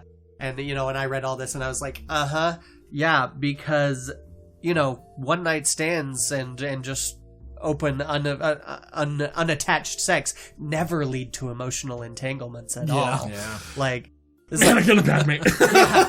there's just like, well, and I'm just like, look at any person's life. It's just like, yeah, no. Look at the plot of any episode of any sitcom. Yeah, right? Any sitcom, Yeah. anywhere. It's like, no, that people, emotions are entangled up with sex for a reason. So, Yeah. now, they've never definitively said, but personally, I think there's a good argument to be made that the Jedi Masters also forbade sex because of the potential emotional entanglement. It seems that to came be with that. implied. Yeah. Well, I think it's probable at least because Yeah. if what they're going for is avoiding emotional entanglements, I don't think they're going to stop at no marriage. It's like, no, Yeah. it's all of that. Everything. Like, it's, you know, people go, it's like, this isn't Western religion. They're not trying to ban sex. And Chris I'm has like, no. accidentally blundered into a wonderful segue for our next topic. and I'm sitting there like, no, it isn't. It's Eastern religion. It's aesthetics isolating themselves from everyone and everything Yeah. to focus on things beyond the body. Yeah. So, you know, it's like you're not getting, by dismissing Western religion, you're not getting away from this. Eastern religion had plenty of avoiding sex too. Yeah. And Yep. So Oh, man. I think it's probable that. So the next topic was interspecies breeding. Woo! So this was something that I came up with just actually today. I was thinking about this. I was thinking about Star Trek actually, and how there are often half and half. You know, half human, half Klingon, half human, half whatever Yeah. the other species is, right? And Vulcan. I was There's half Spock. Vulcan. Yeah, Spock. Spock is a great one. There's the half human, half Klingon girl from Voyager. Voyager. Still can't remember the name of. Yeah, I know. Gosh, dang Sorry, it. Voyager. Well, and heck, you branch out into fantasy too. You got half elves, half orc, half Yeah, whatever. all it's of that over. stuff, yeah. half halflings. Yeah, and what made me want to Quarterlings, put it in here? Well, in the Clone Wars, there's a really great episode. Can't remember. It might actually be called The Deserter or something like that. But there's a clone that the other clones stumble across who had deserted, fallen in love with a Twi'lek, who are the people who have the 2 long brain tails. The dancer in Jabba's palace is one of those. Yeah. Jabba's advisor is another one. And he falls in love. This clone falls in love with this Twi'lek woman, and he starts his farm. He's got their little homestead, you know, raising crops. He's got 2 cute little kids. They're adorable. And it's a very cool, like, Western episode, kind of the frontier. You know, it's a cool episode, Chris. You'll like it when you get there. And so I was thinking about that. I'm like, wow, that might actually be the only. Well, anyway, it's one of few examples in Star Wars. And I started thinking about this, that chimpanzees are genetically the closest living organism on planet Earth to humans. Yes. It's like 99.999, like for a long ways, I similar. actually read an article that said that was talking about the difference in specifically in gene pairs and genetic, like that genetically speaking, there is more difference between a human male and a human female than there is between a human male and a chimpanzee male. Yeah. Really? Yeah, I don't know Yeah. if that's true. I'm just. It was an interesting thing that it. But they are very close, we regardless are of very whether similar, that yeah. fact is true. They're extremely close. We're close. Humans are closer to chimpanzees genetically than like we share. It is something over 99% of our genes are identical. Right. Yeah. We still can't interbreed with them. Right. Like that fetus is not Yeah. going to be viable. As far as right? we've got examples on Earth of interbreeding species, there's the mule is the main like. You get a donkey and you have a horse and they can interbreed and have mules. Yeah. And then you've got examples like the liger or the tigons where you've got lions and tigers interbreeding. Now, I know that I'm going to look this up right now because I'm very curious, but I know that every example they've got of ligers and tigons have all been sterile. Yes, and mules are sterile as well. Mules are, okay, that's what I was Yeah. going to look up. Yeah. And so I'm sitting here going, okay, it's science. Well, as we discussed previously, It's Star science Wars fantasy. is science fantasy, right? So I'm like, okay, so I can hand wave that and we can pretend that Twi'leks and humans are genetically compatible. Fine. Awesome. And that's when I started thinking about Star Trek, because I was like, wait a minute, though. Star Trek, I'm going to push my glasses way, way up, and we're science fiction, and we're accurate. Hold on. Which, as we discussed You in the last guys- episode, I Yeah. insist that it's not even hard sci-fi. And I'm like, yeah, and you guys do this, and it's there too. So I don't know. I don't even have much more of a point beyond that, other than I was thinking about it, and I think it's interesting.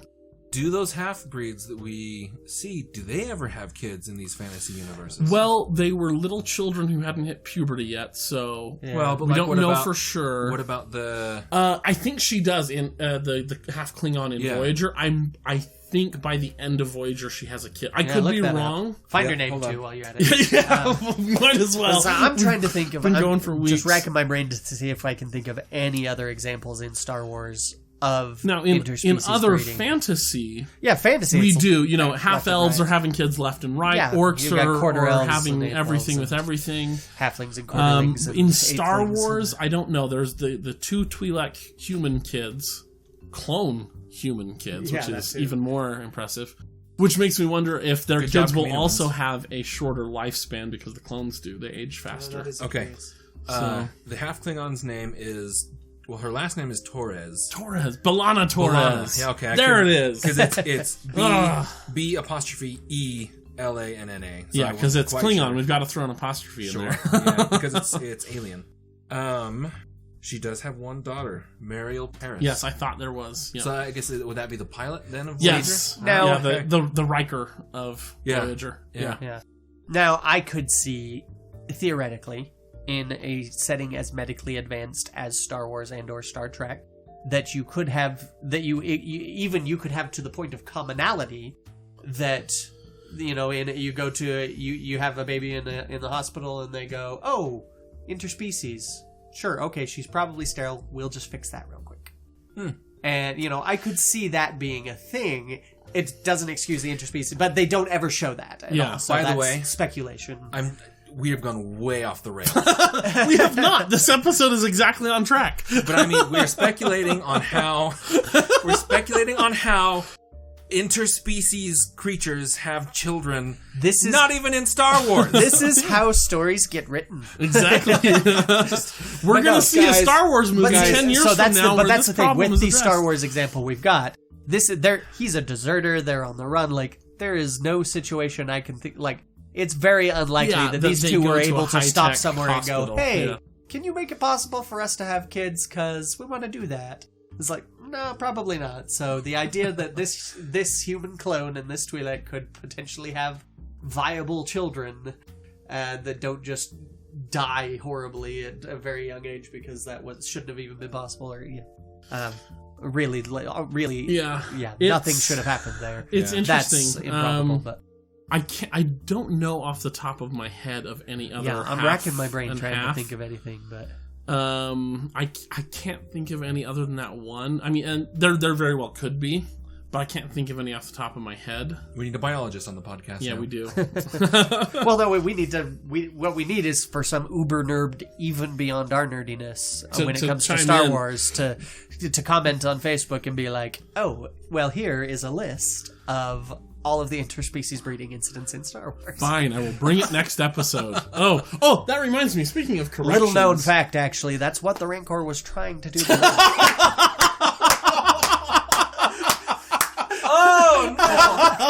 It is wants love. I'm sorry, listeners. I'm sorry Oh for that. man, woo! Did not need Boy, that. Nope. that is uncomfortable on many levels. my. Oh shoot. Okay, no, I do need I to might offer a edit that out. correction though. I do need to offer a correction.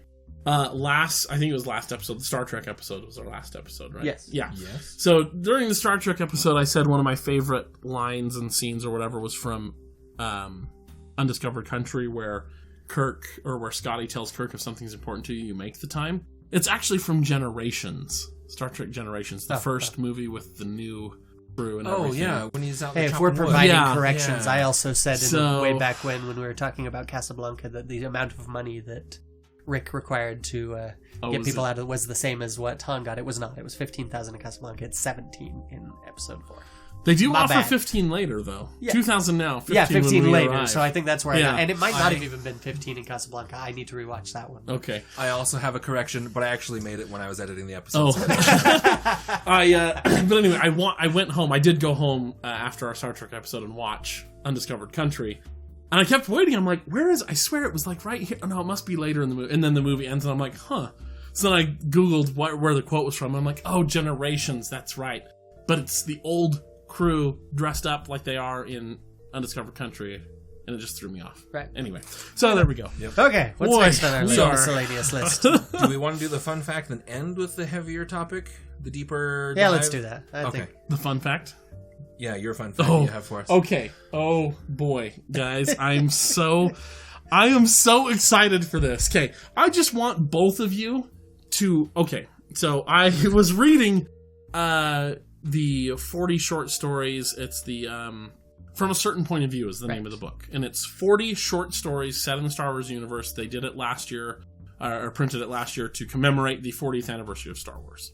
So I'm working my way through it, and one of the first stories is on board the Tantive 4 with Captain Antilles and Princess Leia immediately after they exit hyperspace above Tatooine, having just now, as we know, escaped Scarif, and Darth Vader's on their trail, and Antilles is trying to figure out how in the world am I going to protect the princess and complete the mission. I've never failed yet.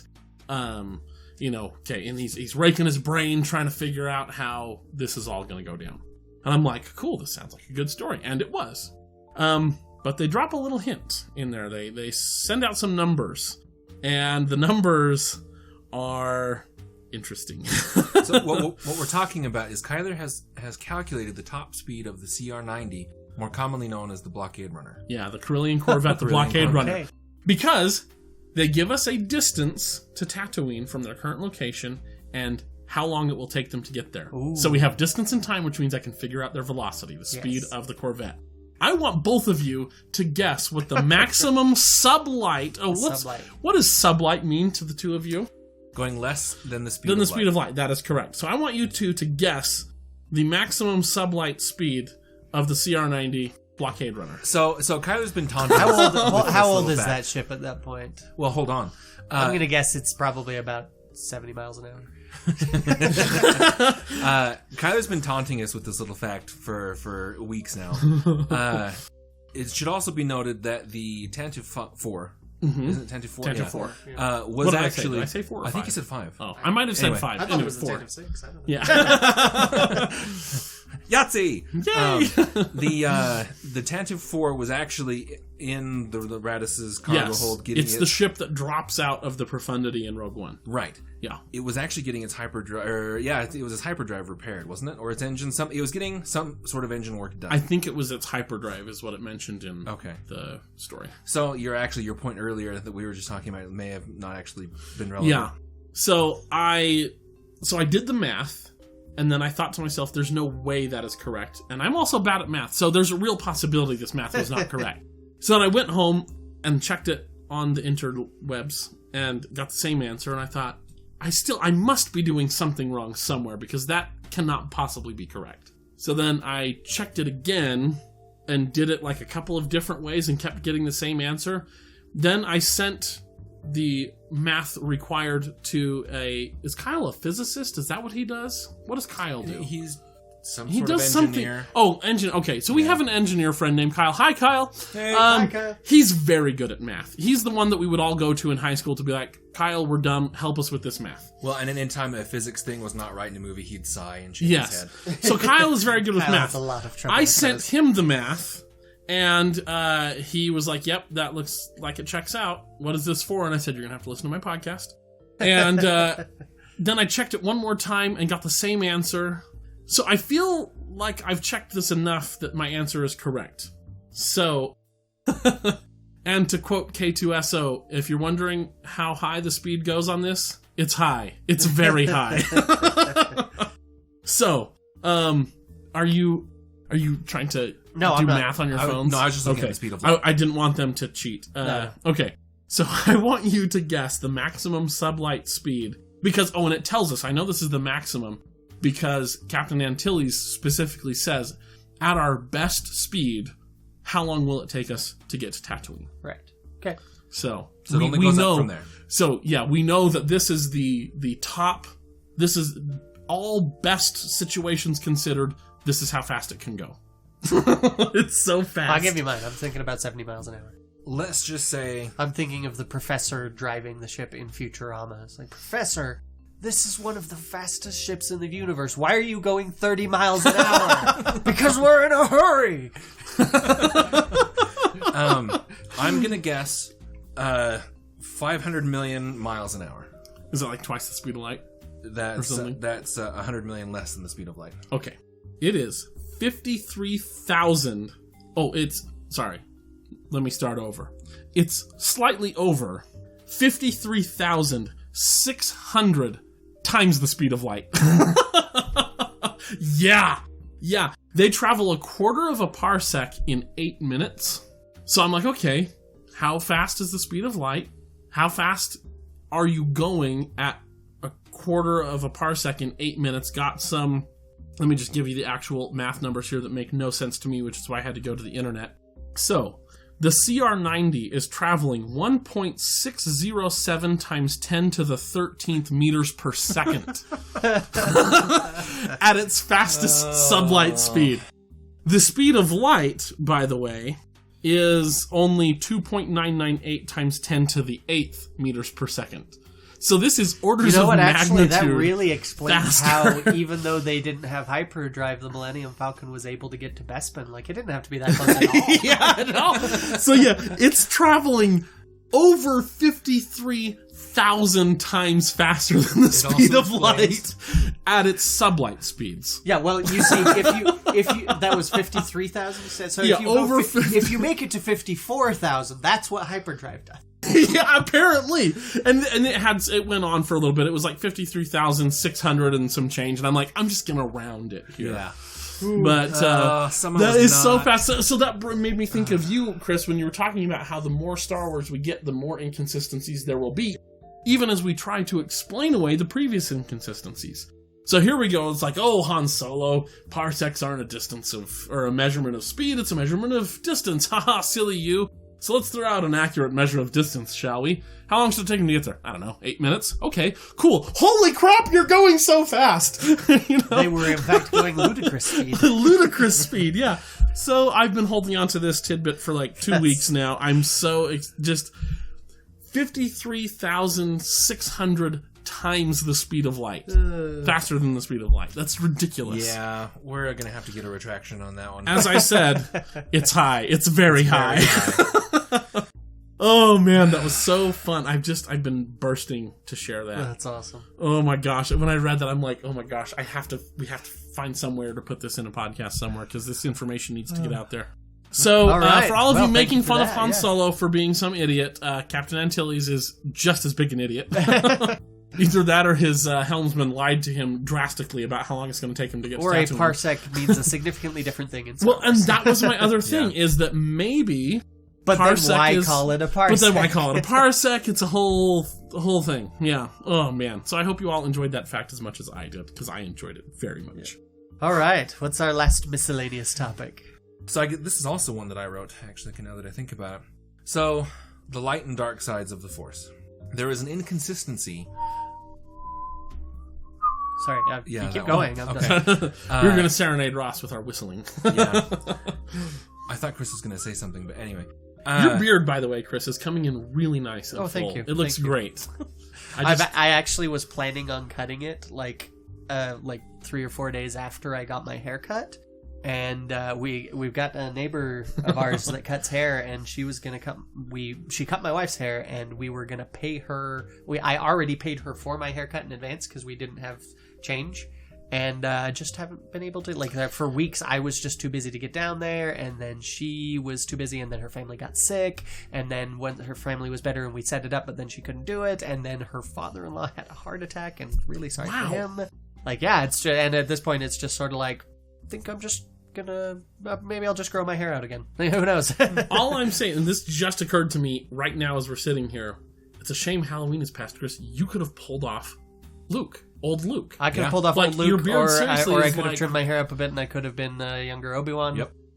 Seriously, but with your hair getting a little longer, the beard nice and pointy. He's got this awesome pointy beard. I'm My super plans jealous. actually that I never got around to is I was going to get a dress shirt and really tear up the sleeves and the bottom of the shirt, and then do the same with a pair of dress pants and just walk around barefoot as a castaway. That would also Because work. I've got the hair and beard for that at this point. But it looks great. I wish you guys could see it. Your beard is fantastic. I'm thanks. jealous. Thanks. And he could be old Luke was the tie-in to Star Wars. Yeah. Yeah. So you all know. Anyway, Yeah. Oh So- man. the light and dark sides of the Force. Back on Back on track. miscellaneous topic. We're back on our off track. Yes. There are inconsistencies with how the Force is talked about and or the official or non-official explanations of the Force. Oh yeah. So, old canon, the explanation for the light and dark sides of the Force were that it really should be thought of more of you have the Force and the dark side. Because the dark side of the Force is taking the regular Force and twisting it. It's polluting it, right? So the Force is nature, the dark side is carbon monoxide, right? Force is elves, and the dark side is orcs. Well, That's even too deep for me. I know. really, Sure. Orcs were No, created I get out that. of elves. Yeah, out of and elves. pumpkins, Okay. yeah, Gotcha. I got you, Chris. No, I don't think it was that way in old That canon. was the old canon explanation. I looked it up. Extended universe Well, explanation, apparently. yes. But, yeah. Well, maybe extended universe. I'm thinking original trilogy because not at all. Luke is saying, is the dark side stronger? The dark side of what? The Force. Well, but again, that's just a name for how you're using. Yeah, sure. I mean, So- so in the extended universe, someone came up with Right. that. Okay. Now, Someone dumb. Well, but it makes more sense as to how you could have no more dark side users and still have Luke alive, right?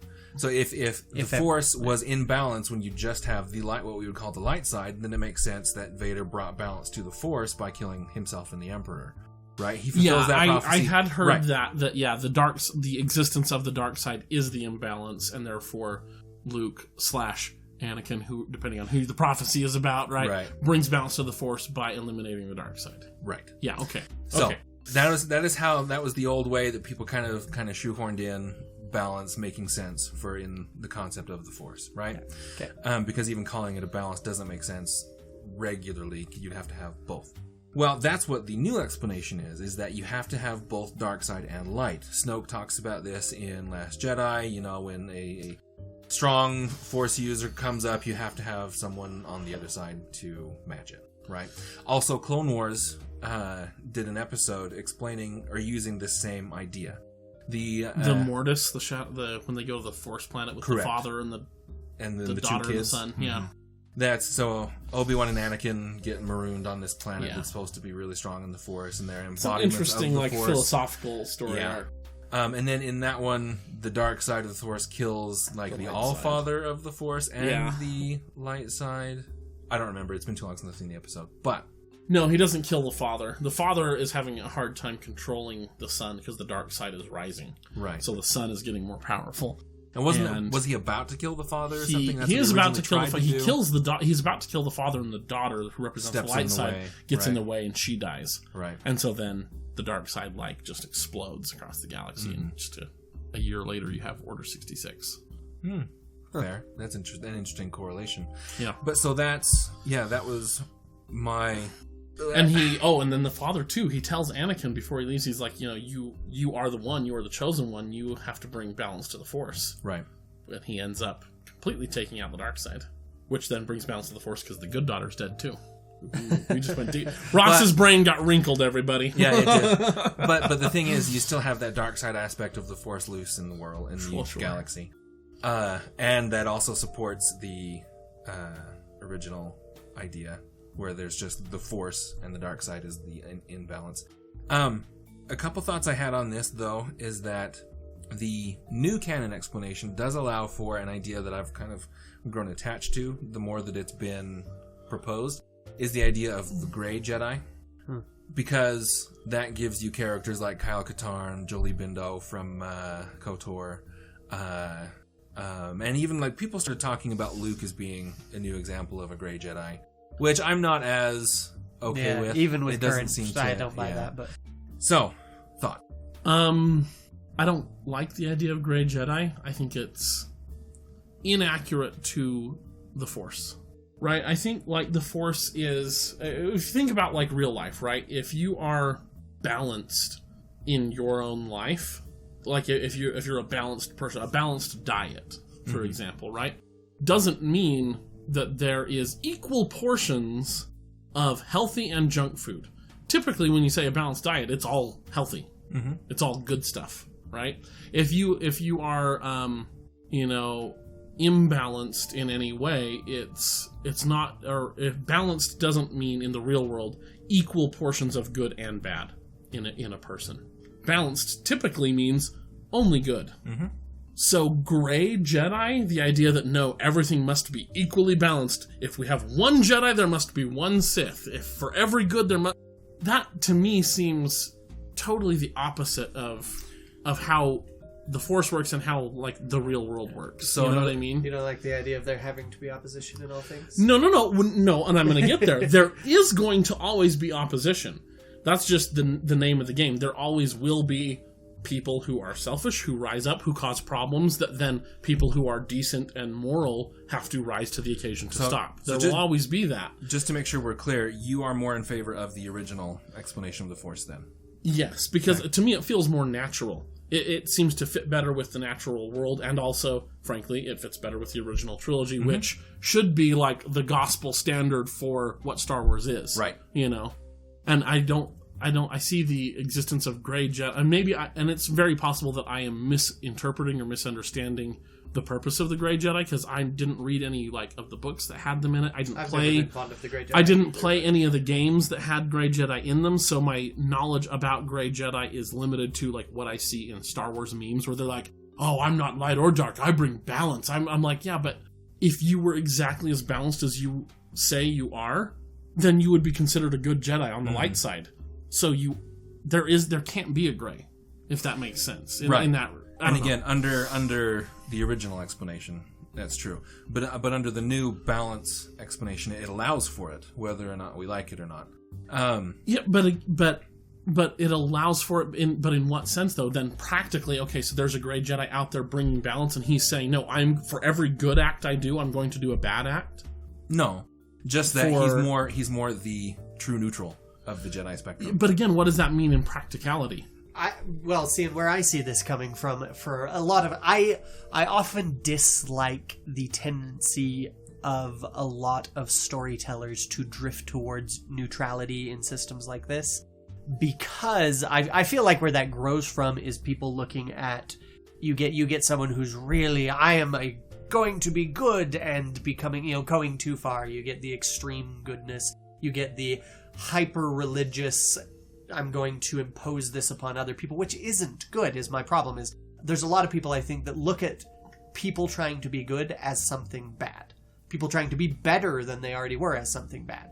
And that frustrates me. Like, you get a lot of people that look at, these arrogant jerks who are all big jerky jerks trying to be good.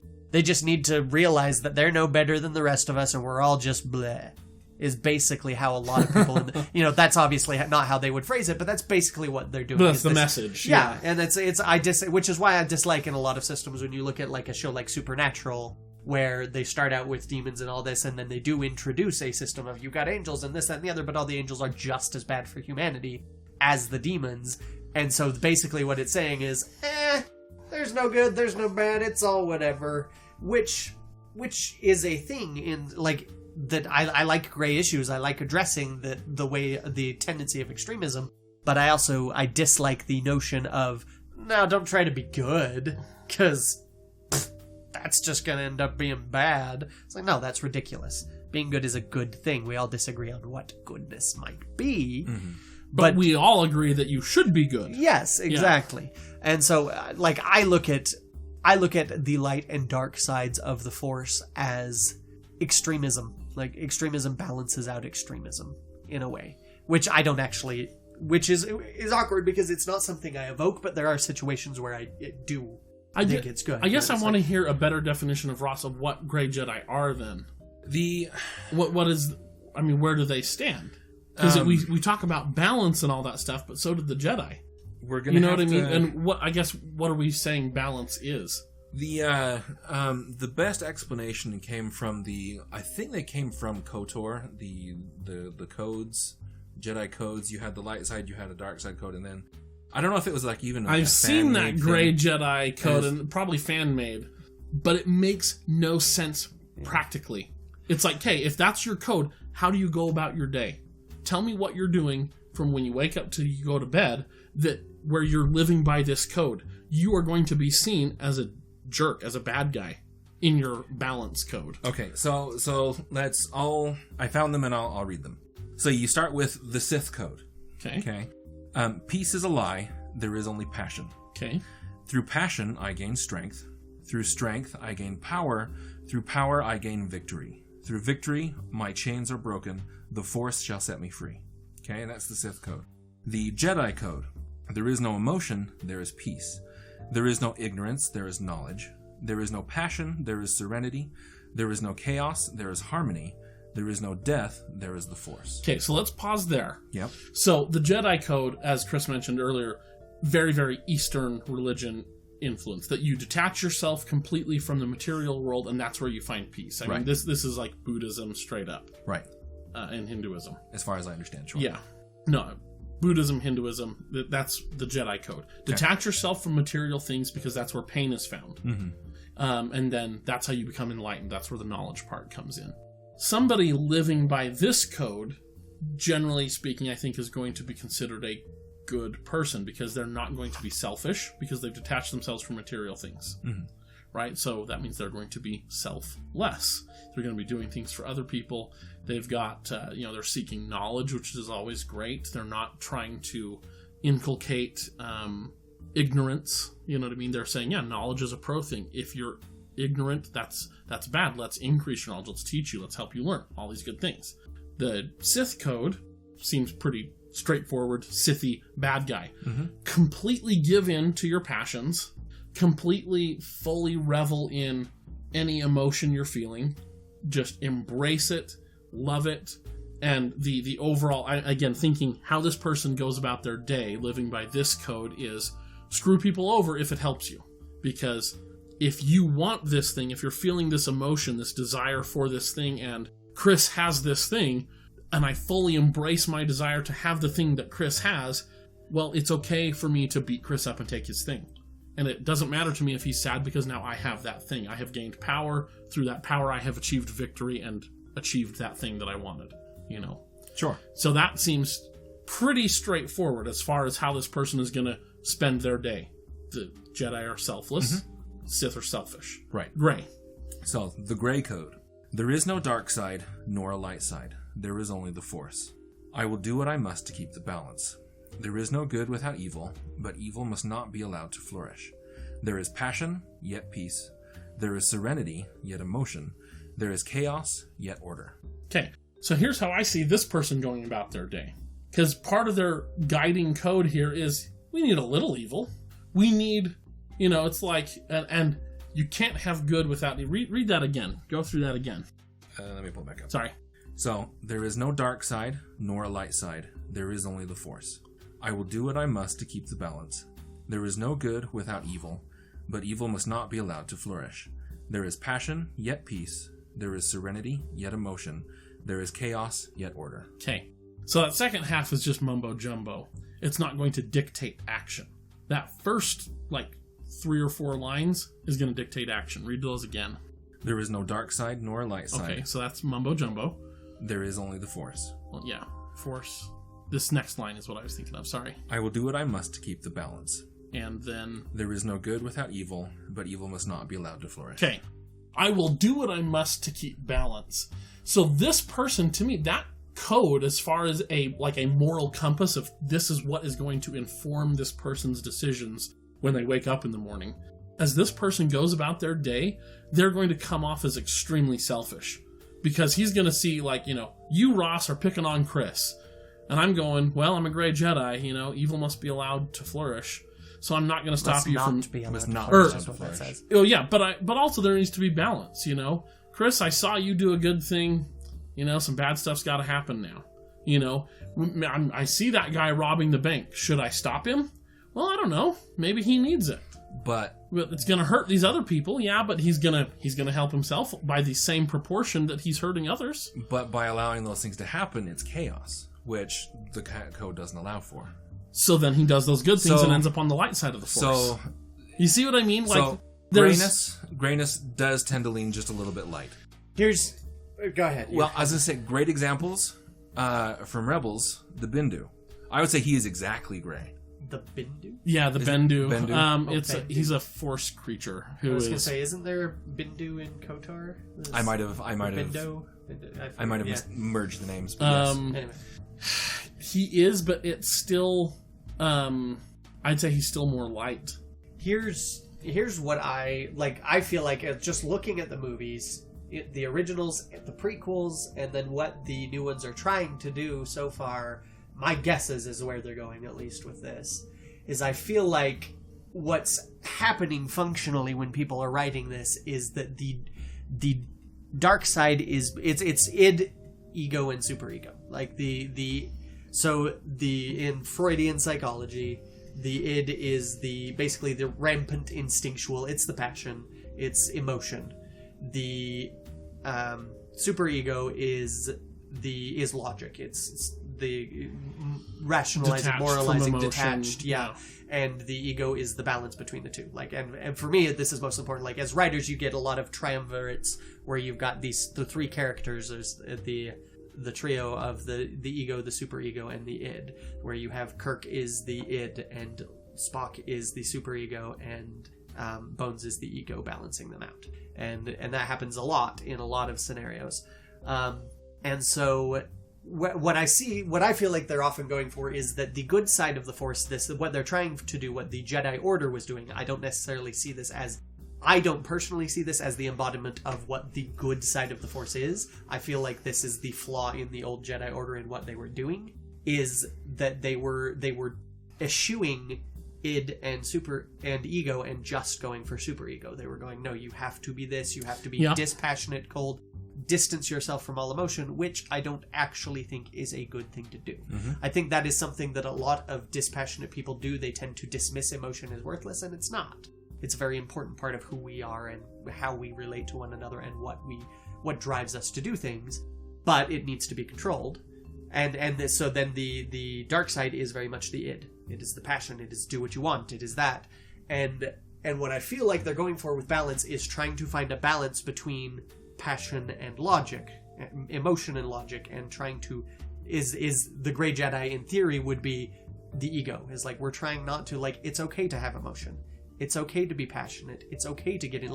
Passion can do a lot of really good things. People can get really upset over something politically that really needs to be gotten upset over. Mm-hmm. And that can be a very good thing. However, when people get too upset over things, they often are completely inefficient in actually achieving any political aims except through violence, because they do not have enough superego stepping in to go, okay, wait, let's think through this rationally, though.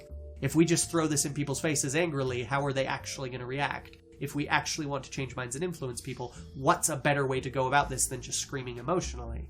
You know, and so I feel like looking at the old Jedi Order, very much that superego, that logic and dispassion, get rid of all emotions, and the Sith with this code here, very much the giving into your emotions, and that comes through in the new movies as well, where you've got Kylo Ren he's not quite rampant id, but he's got a lot of close. id. Yeah, he's got a lot of id going on, but that's the thing, is he's got that pull where part of him knows, like, I'm being selfish, I'm doing things I shouldn't. Part of him is still pulled that way.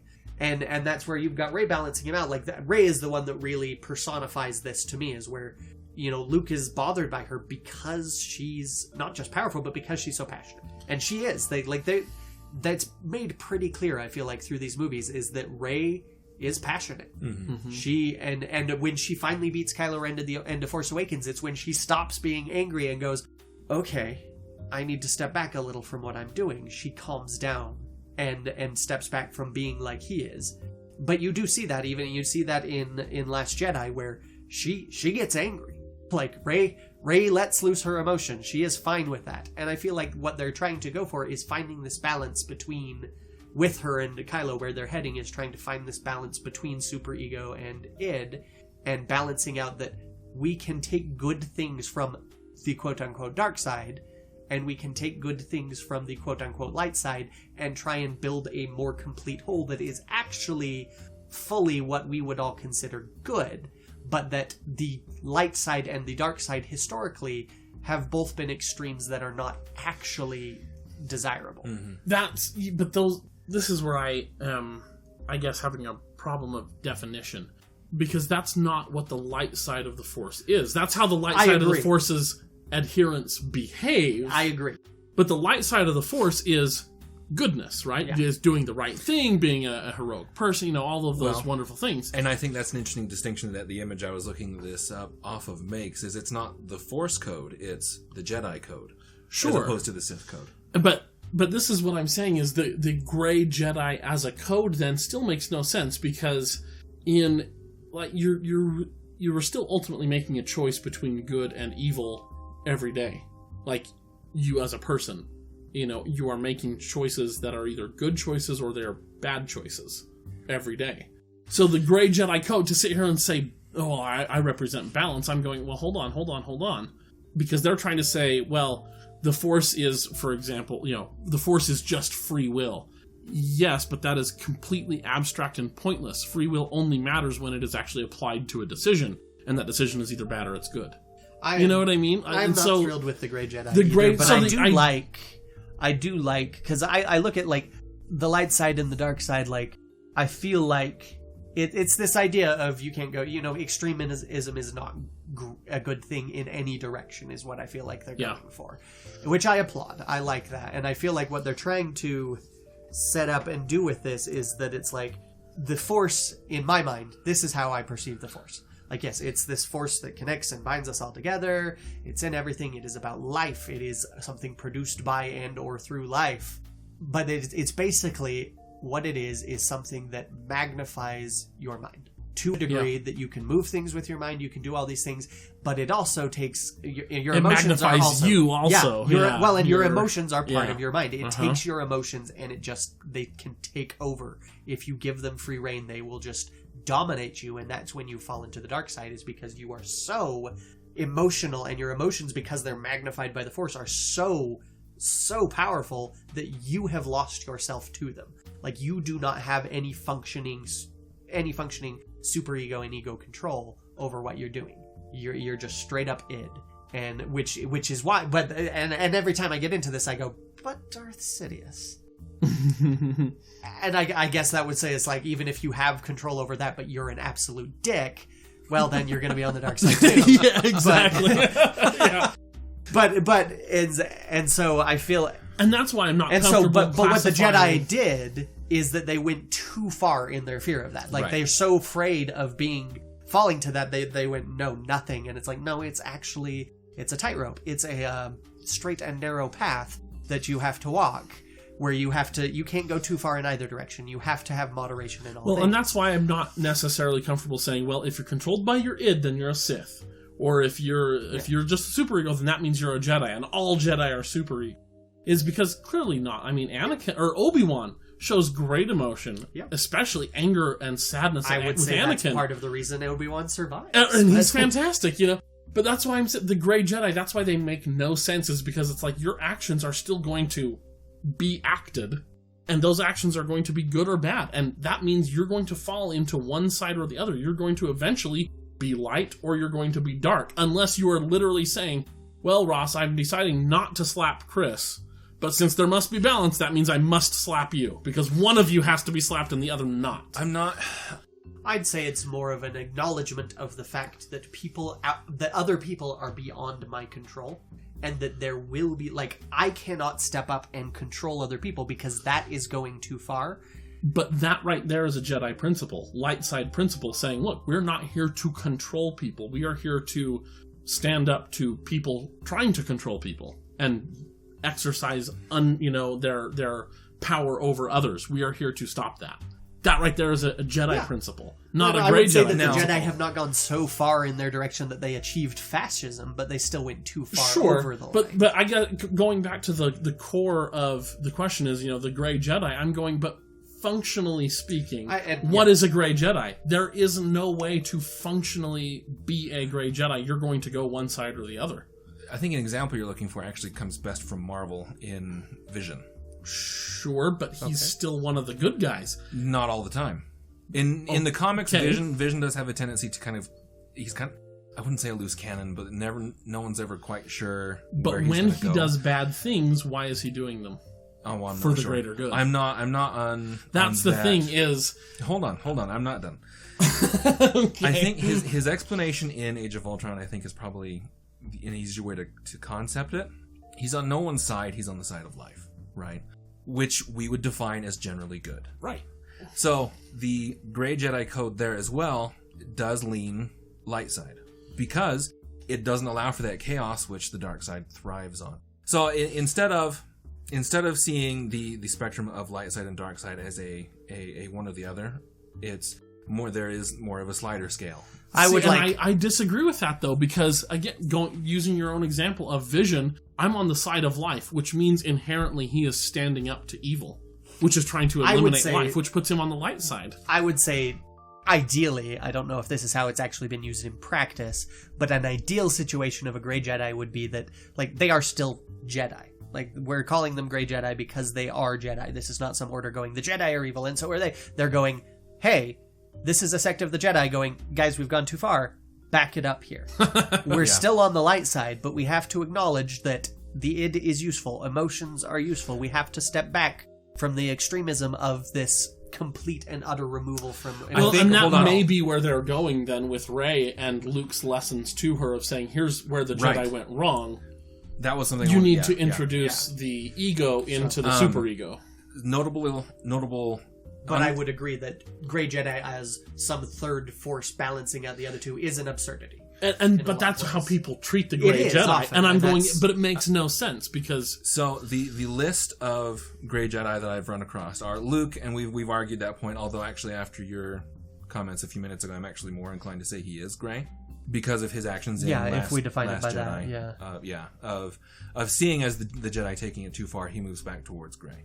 So Luke is Grey in Last Jedi, caveat. Qui-Gon is said to be Grey Jedi. Mace Windu is also said to be Grey. Really? That's a little bit less. There isn't as much example of that because people want to call him Grey because it said that he uses both light and dark side concepts. But he gives them. Why does he use them? And it's for good. Right, and so that would set him as Grey. I don't think so. I think that sets him as light. Is he's saying here is a useful trait? Let's go ahead and use it for because. Hold on, I think I understand where you're going. So you're seeing the whole spectrum of Jedi, seeing their human realistic flaws, but still categorizing them all as light side, right? Even though that's not what the light side code would allow for. So the Jedi code. I'm sorry, you're right. The Jedi code would allow for. So no one can actually really attain or become fully Jedi under that Jedi code. That Grey Jedi concept is more what everyone actually is. Well, but then if there is... Okay, I'm so glad you went here.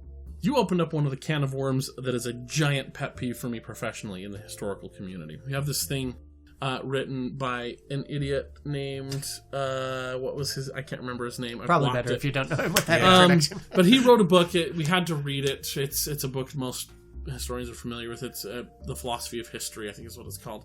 But in this book, the author talks about how there's two elements of history. He calls them History 1 and History 2. That History 1 is the actual experience of the thing that you're talking about, of the event. So the three of us right here... and then there's History 2. Let me define that first. Which is any sort of history that has had a filter put on it. So when I go home after recording and I tell my wife about it, she is experiencing History 2. Even though she's hearing about the history from someone who actually experienced this recording, live, me, she is getting it History 2. It's a... There is now a filter. It's like History 2, and then you'd wind down through History 2.01, History... They keep... Yeah, any sort of... And you keep going ad infinitum on that. And so he then laments how, since everything is tainted, how woe is us as historians, because everything... And he even goes as far as saying, even though there are three of us sitting here at this table recording, it's still not History 1. Because my experience sitting at the table is different than yours, Ross, and different than yours, Chris. And that means already, even though we are the ones sitting at this table, it's all History 2. We can never get to History 1. Everything is biased. Woe is us. And I'm just going, okay, then what's the point of talking about History 1?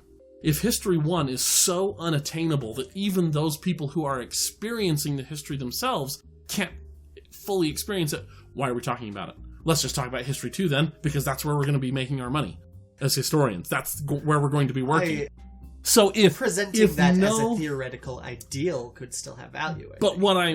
Yes, and that is kind of what he's talking about. Is like, so basically, the lesson is, be aware of your own biases as a historian and try to remove them when you're presenting history, even though you'll never fully be able to. But he goes on for way too long in the book, lamenting the fact that you can never go to History 1. He wrote a book called, what was it, the Philosophy of History. Yeah, it has the word philosophy in the title. Of course he's going to go on. I hate it. I still have it, but I hate that book. So if we're sitting here saying, well, nobody can ever fully attain the Jedi Order, and so that's where these Grey Jedi well, then why are we talking about the Jedi Order?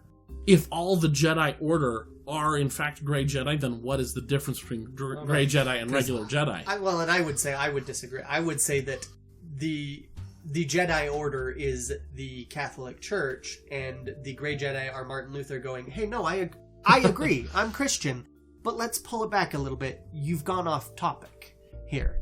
Like, I would say it's more of that. It's more people going, look, you've set up all these ideals and you've set off all this that you're aiming towards and falling short of, because that's what happens when people aim towards an ideal. But the ideals you're aiming towards aren't actually ideal in the first place. That this is something...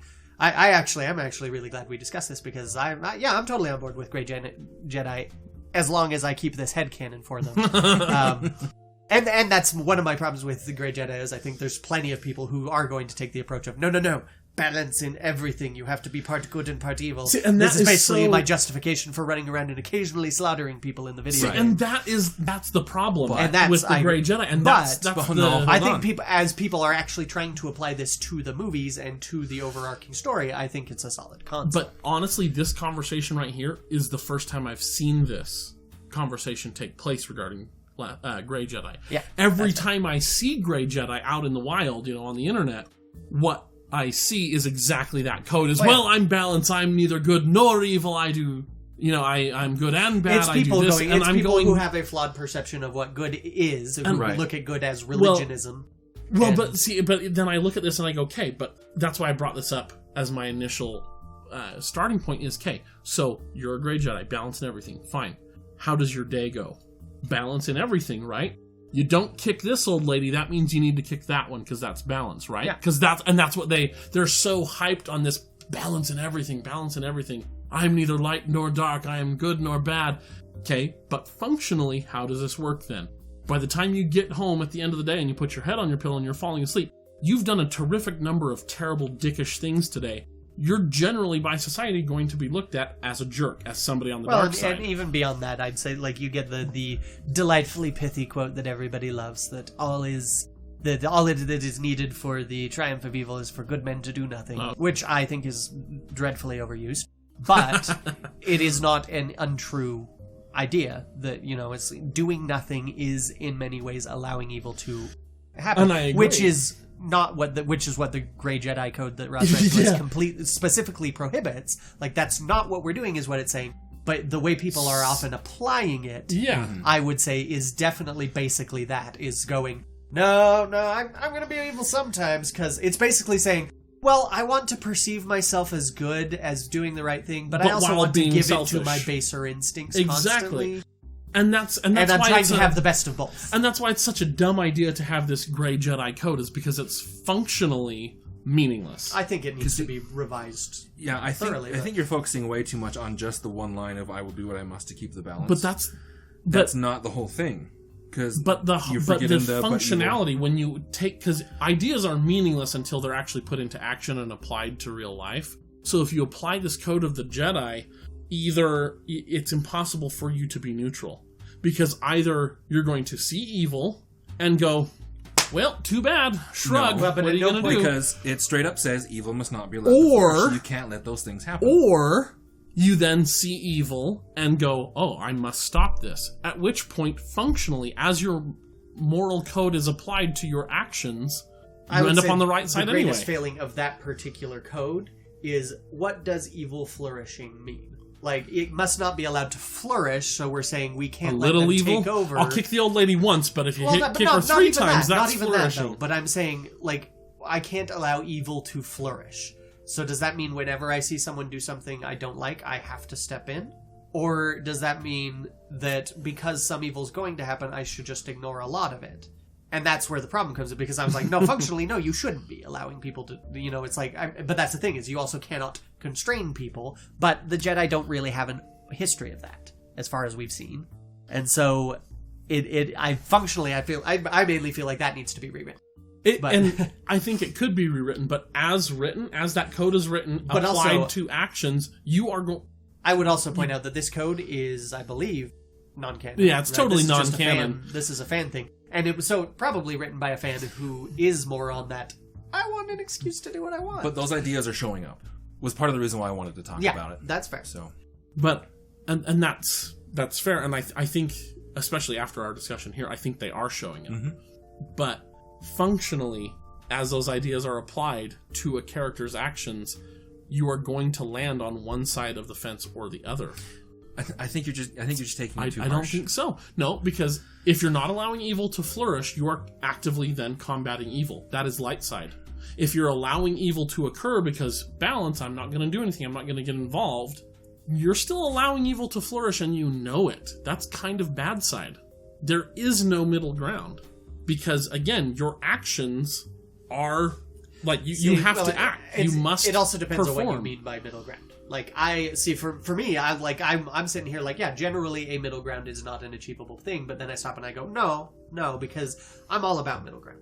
I'm all about neutrality. I do not like, generally I'm very politically moderate, but part of my frustration is you get a lot of people that get out there and are just like, oh, we have to fight against the evils that are happening in our society, and basically that means we are going to justify to ourselves being absolute dicks to the people around us, which would be dark side behavior, quote unquote.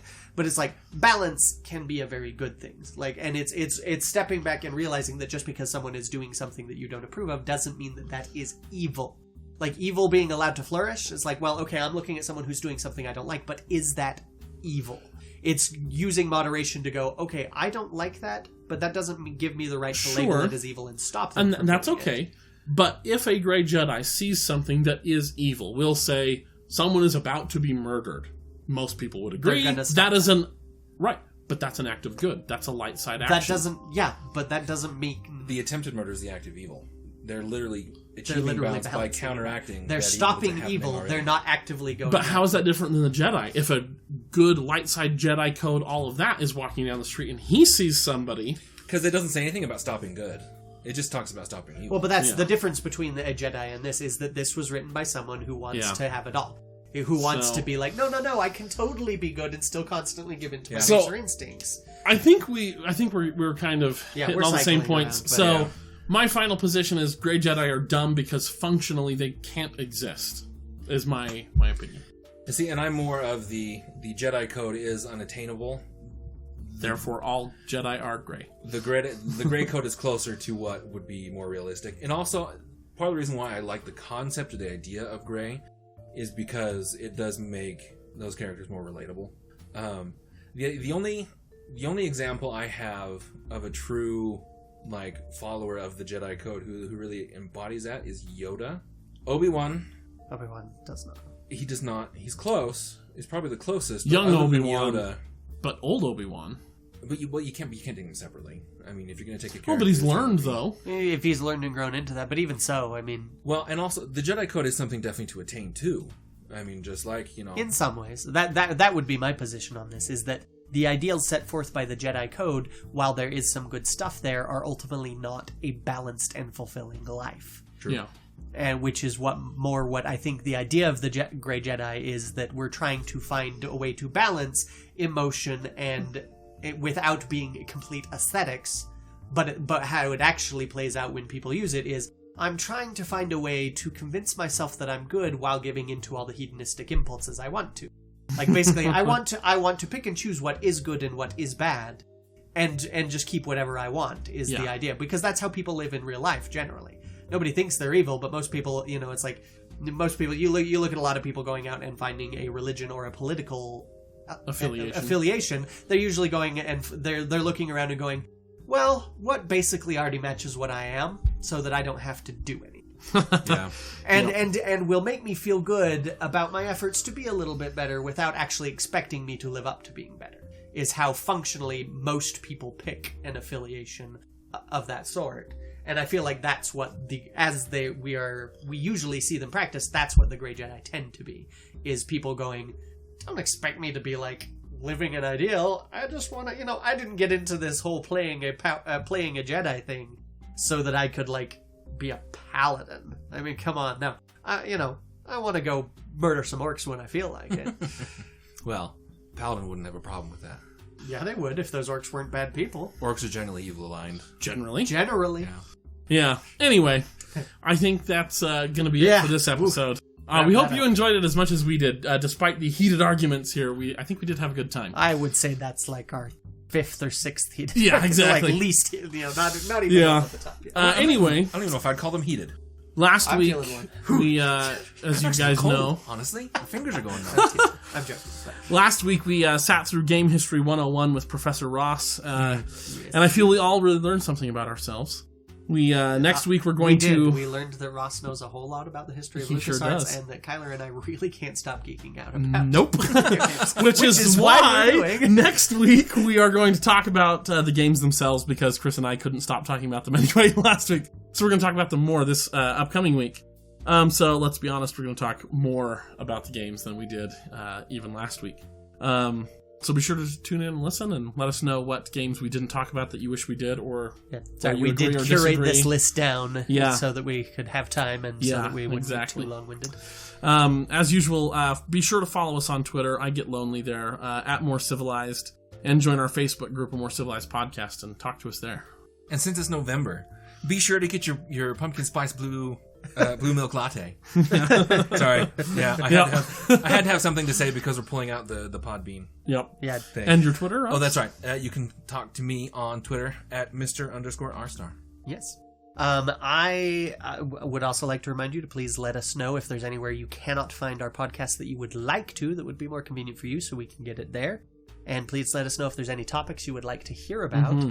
And for my own personal plug, I would love for you to check out the Best of Deep Magic anthology that is coming out this month, May 2018. This is the first print volume brought out by Deep Magic e-zine, and it contains one of my stories, The Wizard's Granddaughter. It is the first time this one will appear in actual physical print, so that's delightful. I'm going to have to get it. Please do. Seriously, guys, this Wizard's Granddaughter story is so awesome. Chris sent it to me to like proofread, give him some feedback, or not proofread, I guess. These gentlemen are among my beta readers. Yeah, and I read it, and he said, I told him it was great, and he said, well, were there anything wrong with it? And I said, yes, it ended way too soon. I need more of this story. It is so good. Oh, I am my going gosh. to turn this into a book someday. Oh, so. yes, I'm so excited. Okay. Because I got that feedback from a lot. It is seriously so good. Oh, man. Yeah. So, all right. Anyway, that's my plug. Best of Deep Magic Anthology. Please pick it up and, give it good reviews. So. And until next time, may the Force be with you. Always. I'm Anna Graves, and thank you for listening to a more civilized podcast. Geeks always want. Oh, we do. Yeah, that was mine. Silence for sound. I have you guys trained so well. I mean, the first couple times I had to be like, no, guys, really. And now it just happens. Yeah. Hit that like and share. Hit subscribe. Yeah. Ugh. We'd have to start I the hate it episode when they with, do. I understand hey that guys, that's how it's you your do boy. it. Yeah. But, yeah, exactly. Oh, no. Make another Star Wars podcast. Yeah. Oh, jeez. No, shut up, Mom.